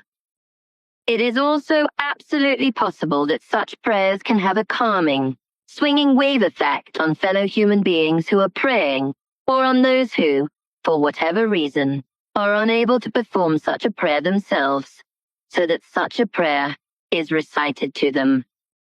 The term spirit was used and understood by human beings in the old and thus past centuries, and is still understood today as that which happens and is done through consciousness, namely that thoughts were cultivated, actions and ideas conceived and carried out, inventions made, poems rhymed and written works conceived and created and still are today, etc. So everything with the word spirit resulted, and results in such a way that what should and should be understood correctly was misunderstood, and is still misunderstood today. This is because it promoted the delusional belief in God and very quickly spread it worldwide, and today acts and is cultivated in every form like a non plus ultra in every religious heresy. And so, unfortunately, this is still the case today with the ignorant, religiously believing human beings of Earth, as a result of which the term spirit is still understood in the old false sense as that which is misunderstood and falsely realized through consciousness in every respect and wise. Every religion and sect uses lies and deception to conceal the fact that the alleged spirit is in truth pure evolutionary creation life energy, through which the creation energetic consciousness is formed, and this activates the material or physical consciousness of human beings, and from which all positive knowledge and learning is then passed on to the creation energetic consciousness and stored by it. However, religions and sects of every façon conceal this, but this is because they are unaware of the fact that the human being's body, like the bodies of all species and types of life forms, is animated by vitalizing creation energy, as also that the evolutionary creation life energy alone is capable of being developmentally active at all, that the human being can learn through his physical consciousness. In fact, as I said, the truth is that never and not a traditional God or spirit or divine spirit animates the consciousness of human beings, and was the decisive factor for everything as a whole, such as for thoughts, ideas, inventions, actions, and ways of life, etc., but only an effectively creation energy and creation life energy alone, because only these two energies alone are geared towards the physical consciousness of human beings being able to be active and capable of thought. The fact that in ancient times, instead of the terms creation energy and creation life energy and the false and religiously invented term spirit was used for the physical consciousness and its activity energy, and is still used incorrectly today. This did not, and does not in and of itself represent an obstacle, because the so-called creational spirit, that is to say the human being, did not and does not address the very false explanation, creational spirit form, also not today, when the alleged spirit, and thus something non-existent, is worshipped by believers in the delusion of God. Basically, this does not matter whether it is in a simple self-communicative form, or whether it is prayed silently in, expressive devotion with or without humility and fanaticism, and pronounced in an earth-human sense. The word spirit has no meaning whatsoever. Only the religious delusional belief in an imaginary dear God has a meaning for human beings that is false to reality and therefore not truthful, which he delusionally imagines because he has fallen prey to illusory thinking. What is basically the physical consciousness, which can actively conceive and do what the human being hopes for, but which he begs for through his religiously insane actions with regard to the belief in an alleged spirit, and from an imaginary God, he fulfills himself with his own work. The human being effectively creates everything himself and sets himself a guideline through which he achieves and fulfills something specific, which he begs from his imaginary God through his erroneous and confused belief, whereby, however, everything he hopes for from this non-existent God, who neither ever existed, nor exists now, nor will ever exist, leads back to his own and independent efforts and work when it comes to fulfillment. In truth, it is always that which is done or will be done by human beings themselves, because they themselves do the correct thing and arrange everything themselves, which, however, only they themselves are inevitably capable of, in every case and absolutely without exception, but never a heavenly spirit or other spirit, just as not a god that is always imaginary either way. It is truthfully always the human being himself who always accomplishes everything solely through creation energy, and who activates his ideas in his physical consciousness through the power of creation energy, thereby providing him with the possibility of his own activity. This is so that he does not erroneously and even stupidly beg something from a non-existent spirit or god that can never ever become capable of existing or ever be able to exist. The whole thing only works in this wise because something is completely misunderstood and a delusional belief is cultivated under the false concepts of spirit and God, something that consciousness should actually understand in principle if it were thought about thoroughly and consciously in accordance with reality and its truth. But this is precisely what the earthling does not do, for the majority of human beings believe in religion and generally only cultivate a pseudo-belief. For in the principle of his thinking, the human being of Earth is unaware and unconscious of all this, because he is enslaved to religion and faith and not interested in the truth. As a result, he is also conscienceless, indifferent, and irresponsible. However, as a result of the evil misunderstanding, it is also the case, without the human being realizing or knowing it, that by addressing the imaginary spirit and the imaginary God, his consciousness is automatically addressed in an erroneous and confused way and led astray. This forms a direct, confused, and energetically harmful connection between the concept of spirit and his physical consciousness, which in truth could originally only become through the life energy of creation, but is misused by human beings through their delusional belief and turned into a block of misdirection and misguided thinking. The entirety of all creation energies corresponds to a subtle electromagnetic energy that keeps the human physical consciousness functioning in a faith-based and therefore false-wise way.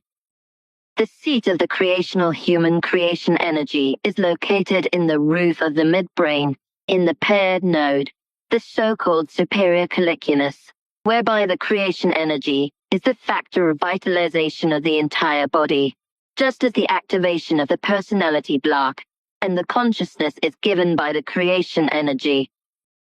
The pure creation energy is filigree in and over the entire body, and thus also over and in every organ.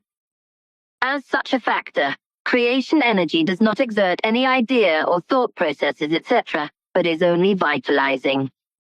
This, while on the other hand, the pure creation life energy evolutionarily actively carries the impulses of the function of thinking, ideas and conceptions, etc., which become and are reserved solely for the subconsciousness of the material consciousness. Consequently, it corresponds to an evil heresy to speak of spiritual property, etc., because since the creation life energy is evolutionarily activating, and neither develops ideas nor thoughts and feelings itself, because only the material consciousness is capable of this and all this is reserved for it alone, there can therefore be no spiritual property, given and effective. Consequently, only a person-related consciousness property can be given.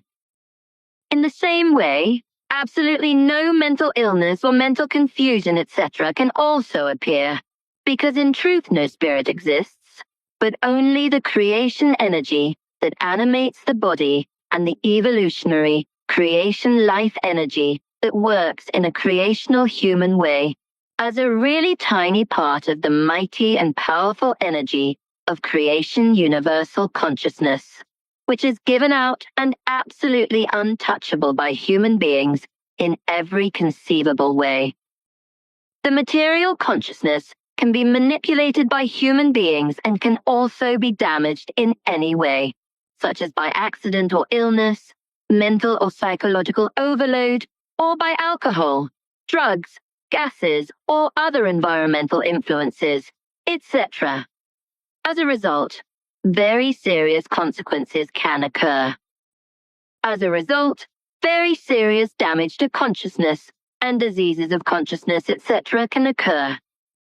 However, it is never possible for mental damage or mental illnesses, etc., to occur or manifest themselves because there is no spirit of the human being, as is also the case with every other life form. If something can somehow be influenced or damaged by human beings, then it is never possible through creation energy or creation life energy, nor through a spirit, because such a spirit does not exist. But this is only possible because something is conceived through consciousness, through which damage can be caused consciously or unconsciously, or through illness, for example, also through negligence. For human beings, the actual creation energy is provided solely by life energy and life force, which cannot be influenced in any way in a harmful or damaging manner, as it is absolutely taboo or uncontrollable, unmanageable, unmanipulable, and uncontrollable for human beings, as is also the case for all other life forms. This is in complete contrast to material consciousness, which, if it is allowed, can be controlled and mastered, steered, manipulated, influenced, and absolutely controllable by foreign human beings. This makes it absolutely possible for human beings to be persuaded or over-persuaded to do something and to be directed towards a foreign opinion, whereby such an opinion is always wrong anyway. The human being's personal opinion can thus be stifled and overlaid by a foreign one, and so the human being can suddenly turn to something else than he has done before. This can happen both through coercion and also, in particular, through indoctrination in human beings who neglect their own ability to think and their very own ability to think about things and willingly accept what they are indoctrinated with, consequently accepting what they are indoctrinated with without any self-thinking or self-reflection, and, despite its falsity, advocating it as a belief and truth according to faith.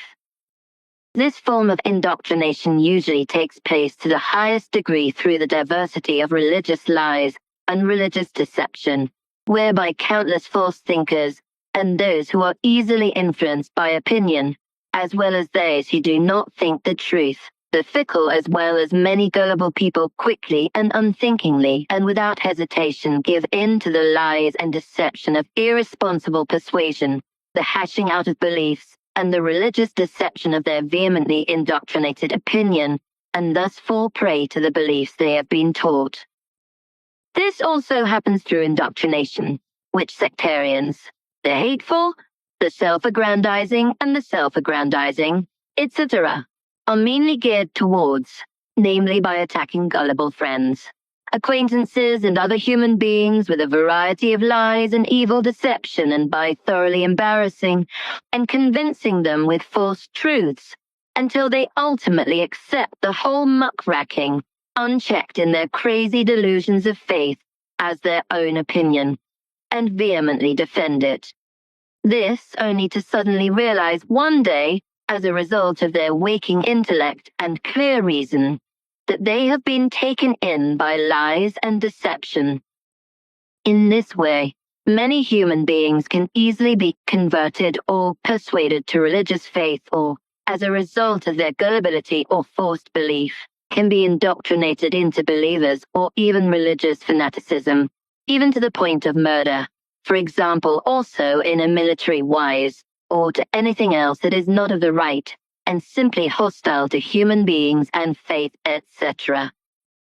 Which is to be understood as a whole checked for correctness.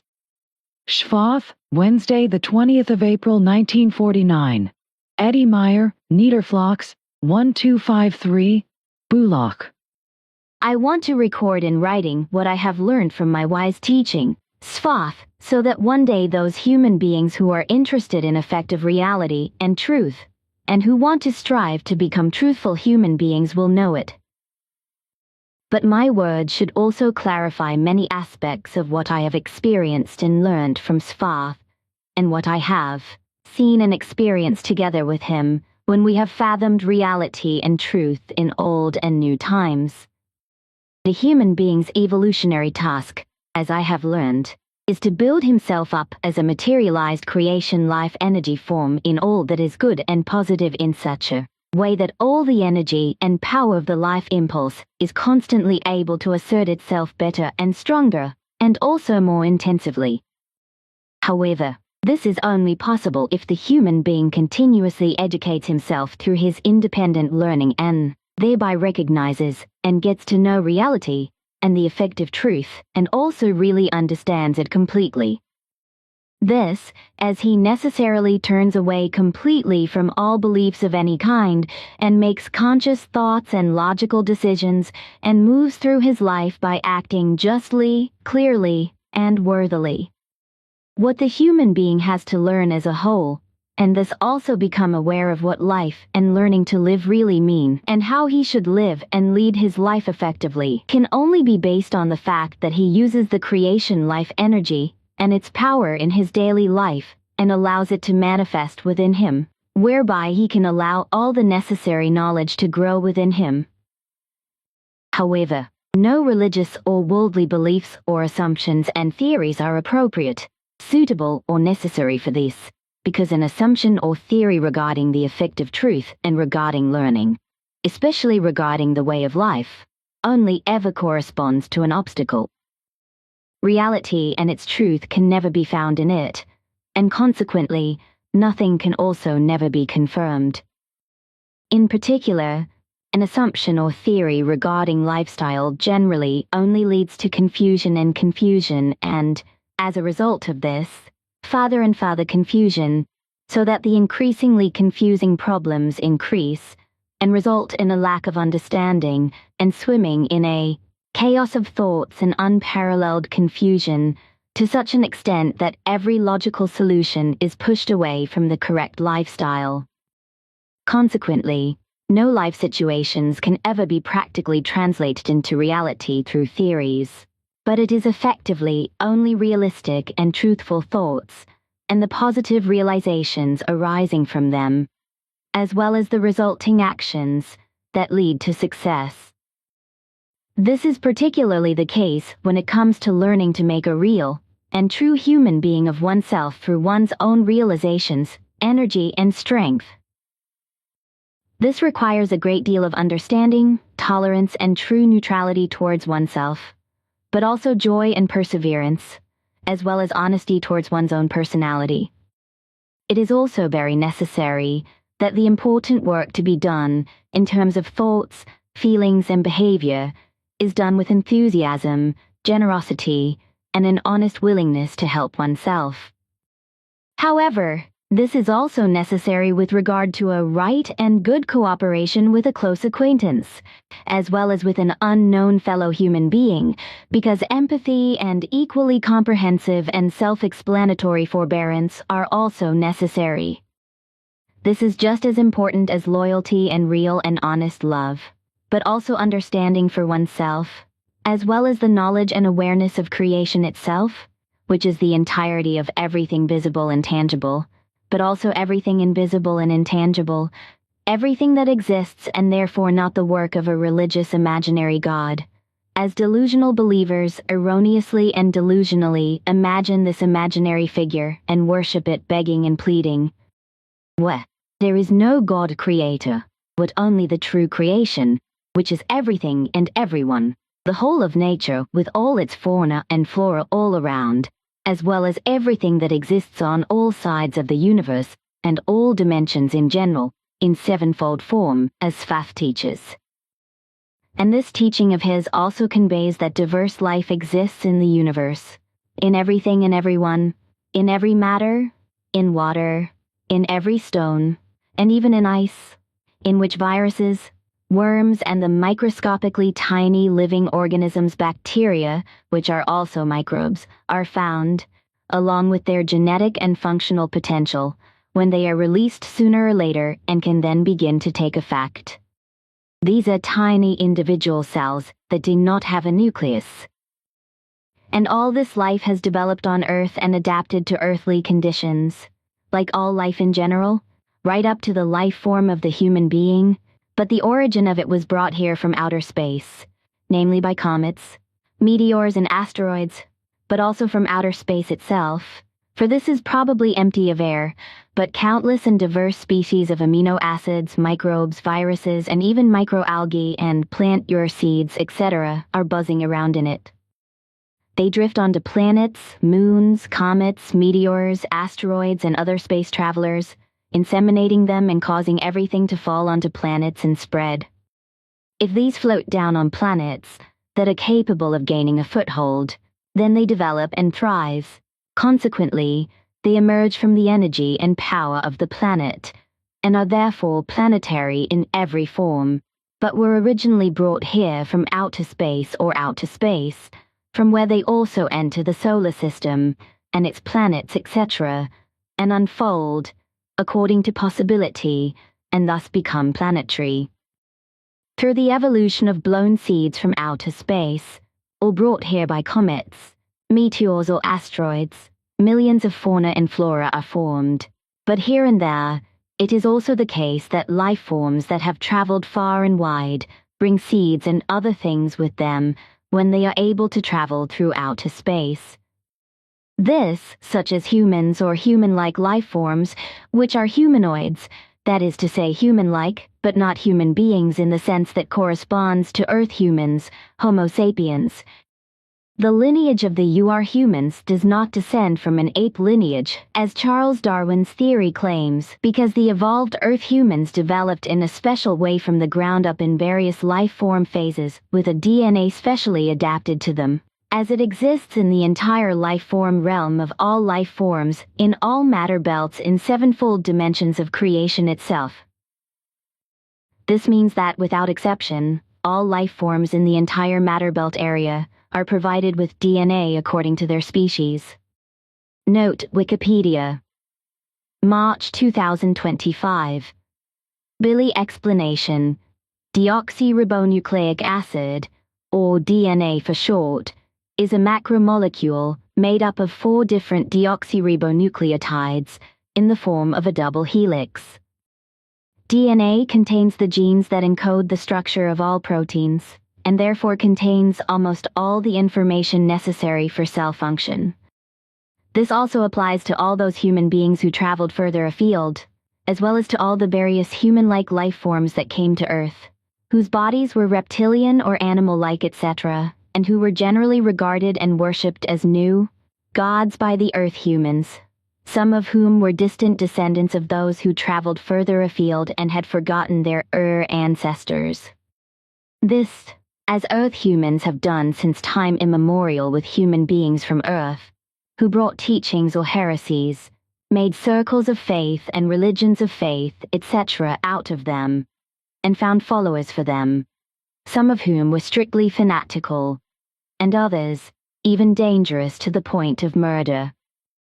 This is because religions and their beliefs are fundamentally all based on and spread invented heresies, Dewalt, Ausertung, murder and manslaughter, just as every worldly belief has brought nothing but death, strife, hardship, revenge and misery since time immemorial, and also continues to bring greed and wars, which will continue to be the case. Religions and other religious groups have existed since time immemorial, and will continue to exist for a very long time, and will continue to provide the reason for molding and abusing politics in such a way as to cause wars and terror, as well as to stimulate the arms industry and engage in immense military armament, as will be the case in the coming decades, and especially in the 3rd millennium, because America's behavior of world domination, as a result of its war mania in a wise worldwide manner, will once again be the case, and will give rise to a military rearmament mania. America's leaders and world domination addicts will be particularly fundamentally guilty of this, and the great fear mania of the incompetent leaders of all European states will trigger the hoarding of military materials. This will happen especially in the 3rd decade of the 3rd millennium, and will cause a furor out of fear, because America's guilt will then trigger a long-standing war in Eastern Europe in succession to the Soviet Union, which America will insidiously fuel with deceit and deceitfulness as well as with arms supplies, and in this wise prolong for years to come. This will not be any different than the fact that this alone will cause much controversy worldwide, just as family feuds elsewhere will also lead to murder and manslaughter, whereby in 80 years' time a large entity will drift through the solar system space as a fragment of a planet from beyond the solar system, which has been partially explored until then, which will cause great excitement, and will be repeated around 7 years later when the entity returns after orbiting the solar system. With regard to space objects of this kind, Earth humans will have to decide to what extent a danger will arise or be averted. And this entity will not originate from the solar space system, as will be erroneously assumed, but from the depths of outer space, just as another long entity will also cause much excitement, which will pass through the solar system in 75 years. In the future, however, various small and large objects will continue to cause excitement among Earth humans when they come from the solar system as asteroids and also as small and large objects from outer space to Earth, or close to it in the next 500 years. However, the potential danger to planet Earth and humanity posed by such objects will be many times less than the danger of Earth being damaged or even destroyed by unreasonable humanity through warfare and experimental mania. Religious hatred or hatred of faith as well as worldly faith, which invariably only consists of views and opinions, will be created anew, whereby Christians and Jews in particular will once again make themselves known with hatred, and believers in Islam will form themselves into terrorist groups and stir up evil through murder and destruction, as a result of which thousands of people of other faiths, such as Christians and Jews, will lose their lives. And in this sense, religious murders will be committed and people of other faiths will simply be harassed, bullied and murdered. And as it was in the Nazi war a few years ago, it will be again, only this time in this war it will happen in such a way that the distant descendants of those persecuted and murdered in the last World War will wield the sword of death themselves, and just as their ancestors were mercilessly murdered by the National Socialists, so will distant descendants proceed against those of other faiths, namely those who pay homage to the faith of Islam. And this will be commanded mercilessly by a Nazi corpse, who will spread death by order and will be criminal, murderous, unscrupulous and tolerated by the leaders of America, and by all the like-minded and Nazi corpses who will be in office as evil leaders and state officials in European countries. What is already modernizing in this wise today will certainly come shortly after the second decade of the third millennium. A new and very evil hatred will unstoppably arise worldwide and be directed against the distant descendants of the Torah believers. And it will be that the entire people of the same and thus also their righteous will be held guilty and innocently hated for the Nazis' acts of war, because their army and the like-minded part of the population will once again be discredited, insulted, and fall prey to anti-Semitism. Consequently, the Torah believers of the new era will then be hated, just as their earlier ancestors have been persecuted since time immemorial, murdered by the millions in the Nazi war, and will continue to fall prey to the vendetta because it will be nothing else. And that will be the case, as will be many other things, such as many other wars and political terror, and indeed much will be hypocritically religious, as will also greed for land, greed for wealth, obsession with power and evil reasons of state, as well as all kinds of other state and civil crimes and much violence, strife, malice and other outshouting of all kinds etc. will dominate America in the future. And this will come to pass, with America's state leadership, in many cases holding the reins of evil destiny, which will come, in a particularly blatant and dictatorial wise, in 75 years, and will also affect all states of the world. Great exterminations in nature and its fauna and flora and in the whole creation in general will occur, because the growing Earth humans will destroy everything. The existence of nature with all its fauna and flora, as well as all the existence of the visible and invisible, is creation, and this has nothing whatsoever to do with an unreal, religious, imaginary, and therefore non-existent God and God Creator, who is to be worshipped, adored, and implored by believers in religion or God, because he is supposed to protect and help. What is truly important is the human being himself, who should think, act, rule, and have might over himself and protect and help himself at all times through his own energy, strength, logic, understanding, and reason. This requires that man himself strives for his own advancement by educating himself in all necessary ways and changing himself for the good and the correct in such a way that he transforms himself into a true human being and humanity and shows it the necessary honor, respect, and dignity.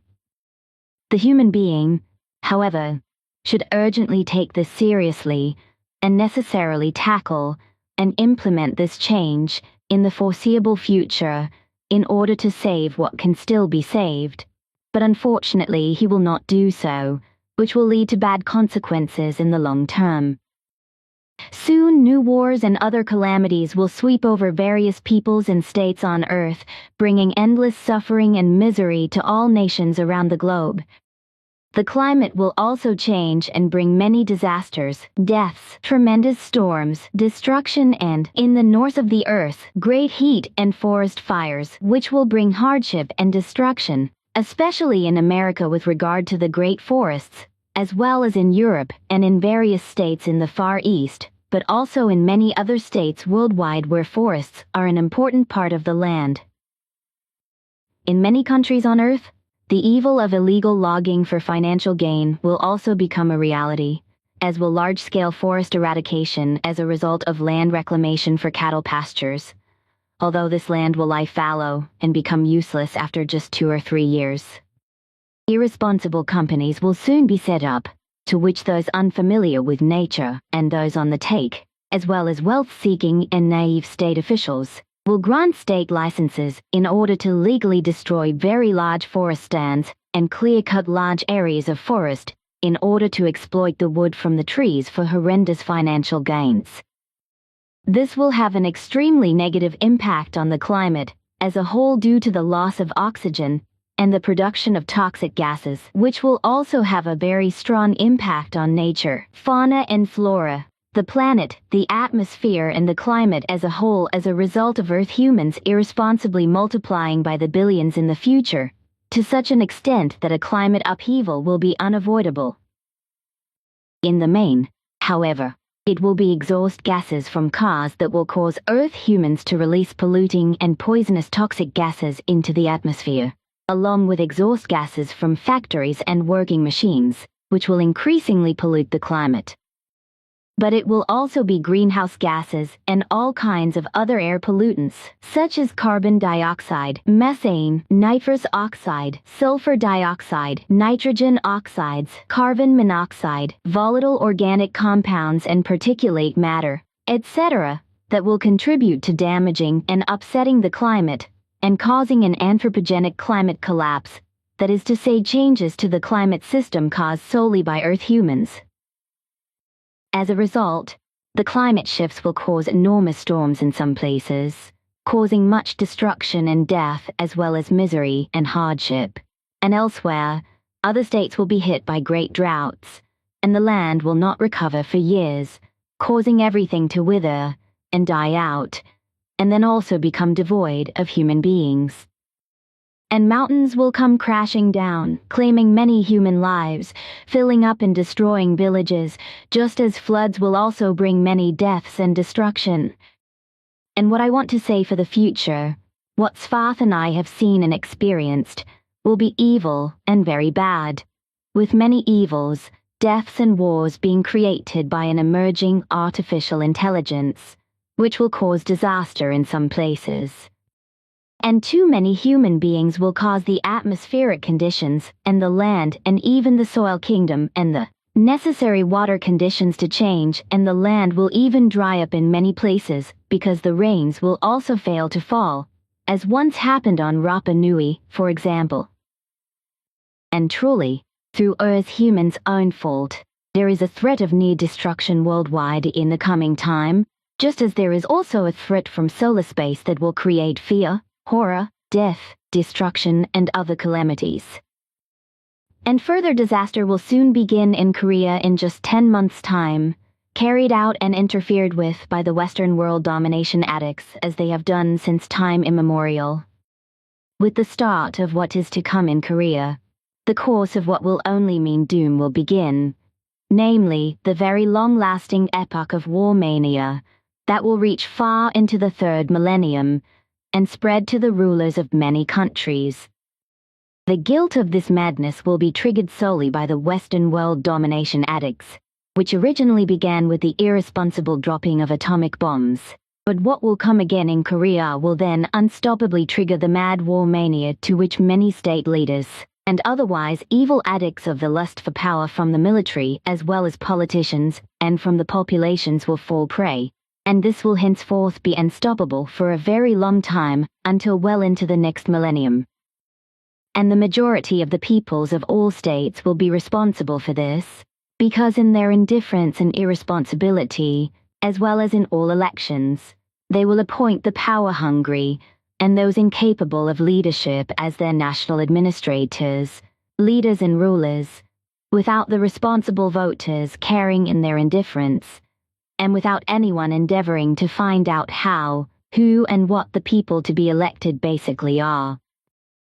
Consequently, in practically every case, the result is that only those who are greedy for power and weak in character and absolutely incapable of leadership are elected to governments. Or those who are incapable in this way can sneak or hoist themselves into governments as rulers by means of force or lies and deceit. Since time immemorial, these have actually all been male domains, with a few exceptions, but this will change in the future, because in the times to come, more and more women will rise higher and might come to power, but nothing will change with regard to miserability, and thus the inability to lead. Consequently, everything of the inability to lead will not change, and it will also remain the same in the future. Many lunatics among the leaders of America, Europe and the world will be cheered on by the majority of the peoples who have been struck by low intelligence and indifference, and will in future turn to the world domination addicts from the West, who have been indulging in their bloody and war-driven addiction mania since their early existence in 1776, and have been doing so for around 170 years. In this spirit, they also leveled Hiroshima and Nagasaki with atomic bombs for years ago, murdering many hundreds of thousands of human beings in the process. This is despite the fact that the Western world domination addicts are strictly religious and have many religious sects, but nevertheless exhibit unparalleled criminality, just as they also intervene militarily all over the world without limits and unspeakably unscrupulously and irresponsibly through wars and interference in the politics of foreign countries, by secret services and militarily, and murder on a massive scale with impunity, which the majority of Earth humans do not care about in indifference. And this will continue decade after decade for all the years to come and decades of the 20th century to come. Consequently, it will be absolutely and completely certain that all those who have been characterized and obsessed by the mad mania for war and the extremely greedy and sick delusion of world domination since time immemorial, as well as many like-minded people and also descendants of the criminals of the World War just 4 years ago, will bring forth new wars and plunge the world further into misery and hardship. This will happen especially when, in the new millennium of the third decade, the delusion of the leadership of the world domination addicts from the West will senselessly threaten the world and its economy.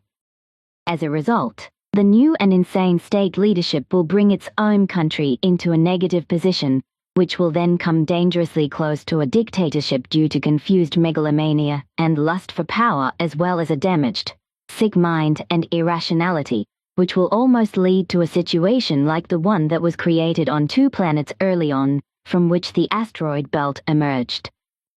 This was the case when the first human-like life forms lived on the planets opposite the Sun in the Sol system, in the same orbit between the giant planet Jupiter and the Earth-like planet Mars, at different times, around 2 million years ago or a little more. These came one after the other, completely destroying their home planets as a result of their hostilities and hurling their large fragments into the vast space of the honeycomb cosmos as giant asteroids. The same thing will happen as a result of the irrationality and greed for power, and also as a result of the insane self-importance of human beings, especially the greed of the powerful state rulers who enrich themselves from the peoples. You will only hoard mammon instead of fulfilling their governmental duty and avoiding any kind of war and other mass murder or murder at all. This, as well as the ever-increasing indifference and irresponsibility and the complete lack of conscience of the endlessly increasing Earth humanity threaten, whereby the Earth will also have a sad and very bad and evil future in the future, especially and inevitably in the next millennium, because everything will come to pass if Earth humans do not rethink and do not begin to act correctly. This will inevitably happen unless logic, understanding and reason prevail, and the responsibility to preserve the planet, nature and its fauna and flora and everything necessary for the existence of all life is properly recognized and acted upon. If Earth humans do not finally remove their power-hungry and ineffectual, selfish leaders who are absolutely incapable of leading states, but only enrich themselves and indulge their delusional desires according to their senses and desires, and bring honest leaders to government through real elections and knowledge of the character and behavior of those to be elected, then things will be bad in the world in the future, to which an artificial intelligence will also contribute. But unfortunately, understanding and reason will not be present in the majority of peoples, and consequently all the evils will become greater and greater, especially because, through the fault of the incompetent leaders, they will not order any valuable measures, and will not allow anything to be carried out so that Earth humans will come to their senses and keep their numbers rationally low, and not overflow, so that all life in nature, and its fauna and flora, is not endangered and even wiped out. The realization, however, that Earth humans will not be the masters of creation, but only its responsible stewards, will only be revealed to them when they have come to the end of their wicked misery and have truly ceased their very evil self-importance and first orientated their thinking sensibly and responsibly towards the creational. Only then, when he humbly integrates himself into their existence and their work in a wise way of working together in unity in order to bring success and effectiveness as well as protection and also progress, will everything change for the better.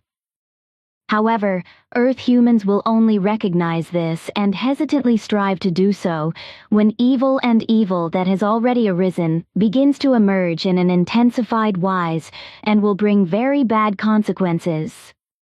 This will be fundamentally and often the fault of those autocratic state leaders who will come up with crazy ideas and also give irresponsible orders that will promote disaster and be completely against nature, destroying it more and more.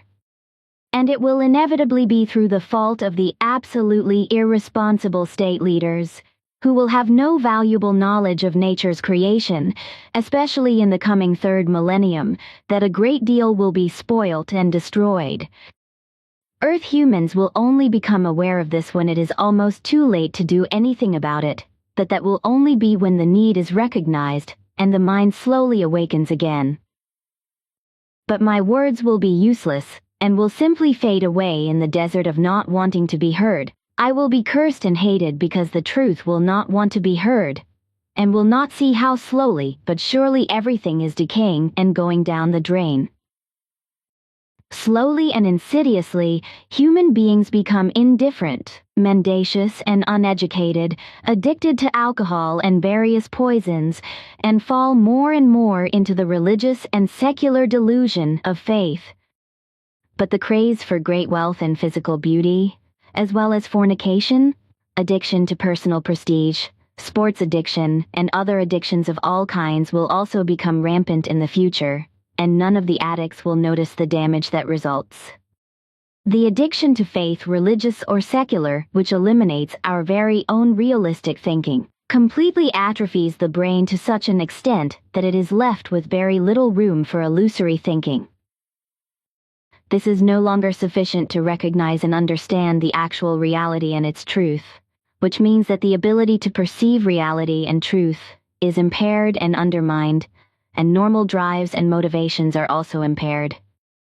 In this way, learning and understanding also diminish more and more, as a result of which stultification or non-thinking becomes more and more entrenched, and only belief continues to express itself in a superficially powerful way. As a result, consciousness becomes overloaded with assumptions, wild fantasies, delusional ideas, misconceptions, and therefore beliefs, so that ultimately no reality and its truth can be perceived, realized, and understood, and only the delusion of faith powerfully retains the upper hand. Those who believe in religion and those who believe in the world do everything they can with their faith-based lies and deceptions to ensure that everything continues to exist within the faith-based framework, and that everything continues to exist in this respect. Everything lives and flourishes in this respect, and nothing, but also nothing at all, can be done about it unless the individual human being willingly learns to think for himself in logic, understanding, and reason in order to recognize reality and its truth. However, just as the majority of Earth humans do not do this, but only an absolute minority, which will bring disaster, humanity will also grow to many billions, contrary to reason, which will jeopardize the existence of all life, and even wipe out and eradicate many things without any hope of salvation. Something that is to be repeated over and over again, because the growth of Earth humans will lead to the worst catastrophe that has ever taken place in this world. Because the entire creation, that is to say the planet itself, along with much of nature and its fauna and flora, will be increasingly harassed, destroyed, and largely annihilated. Everything will consequently be in danger of destruction in less than just 80 years, that is to say, just a few decades after the beginning of the third millennium. This is because the mass of Earth humans will have irresponsibly grown to around 10 billion by then, and will have largely damaged and destroyed creation on Earth, bringing the planet almost to the brink of complete extinction, through the exploitation of resources and the poisoning and extinction of many fauna and flora genera and species, as well as the biodiversity of the insect world and microorganisms. Unfortunately, in the future, those who are unfamiliar with nature, autocrats, power-hungry, and other incompetents will be placed as leaders and supreme powers over all peoples. Their machinations and the introduction of new laws, ordinances and regulations, etc., which will be directed against the order given by creation, will then result in blatantly false and irresponsibly deadly false doctrines for the natural environment, which will be lowly intelligently decreed and applied in the future, and will bring immeasurable life-threatening and life-destroying damage. And human beings who disregard these false laws, regulations and decrees and false doctrines and act correctly on their own and accomplish what corresponds to the creational natural order will be punished for this by the authorities who have become autocratic. This is in addition to the fact that these incompetent states of all states on Earth will allow or even order the overbuilding of areas of nature, as a result of which everything and everyone in the natural habitat will increasingly lose its viability. In addition, nature and its fauna and flora, the oceans, land waters and landscapes will be dangerously and even life-destroyingly rendered barren worldwide in a very wise way with civilian rubbish, chemicals, toxins, and artificial materials of all kinds. This will be criminally so, of all the criminal activities of this kind that are emerging, in which almost the entire Earth human race will participate, before it even begins before the start of the new millennium, as it will also continue afterwards in the course of the next millennium, and very quickly, more than 55% of the fauna and flora will be wiped out. This, together with the further poisoning of all the waters of the land and the seas of the earth, and everything else that will soon be destroyed, as well as all the regions of the glaciers and the ice on the Earth's poles will melt away, because the thoughtless and irresponsible machinations of Earth humans, and above all the ineffectual state leaders, will carelessly and criminally violate all the order of the nature of creation. This will be as bad as the other things that have already been in the offing for some time, and will become noticeable and even visible to many human beings in a short time, namely that the climate is unrestrainedly shaking and tending towards upheaval, causing a blatant change and thus the climate zones. This is already well advanced, and will soon have its effect and bring many deaths to humanity. And furthermore, it must be said for the future of Earth humans that their technology will not be so advanced in the foreseeable future that they will be able to reach out to space, the real universe, despite the efforts that will soon begin to reach solar space and the moon with primitive rockets. Thus, it will not be possible for large parts of humanity to flee from the nature of Earth, which has been harassed and largely destroyed by them, and to colonize other planets, as the many humanity-like beings did millions of years ago, who then colonized the two worlds of this system as distant descendants of those who had traveled far away, that is to say, fled from their planets to Mars and then to Earth, before their home planets were completely destroyed by hostility and became asteroids and dust. Very long times will still pass for their very, very distant descendants, namely the future numerically overflowing Earth humans, who will not be able to flee from Earth and settle on Mars. For example, although they will begin their endeavors with extremely primitive rocket technology, in just a few years' time, in order to reach the moon. It will probably be possible to land on the moon with rockets, and even to build an Earth-orbiting station that can be operated by a few human beings in order to get from there to the planet Mars again with primitive rockets. But this will never be enough to penetrate into the true universe, into space. It will not even be enough to reach the unexplored end of solar space in the distant future. On the other hand, Earth humans will increase in numbers in the coming times and well into the next millennium to such an extent that the planet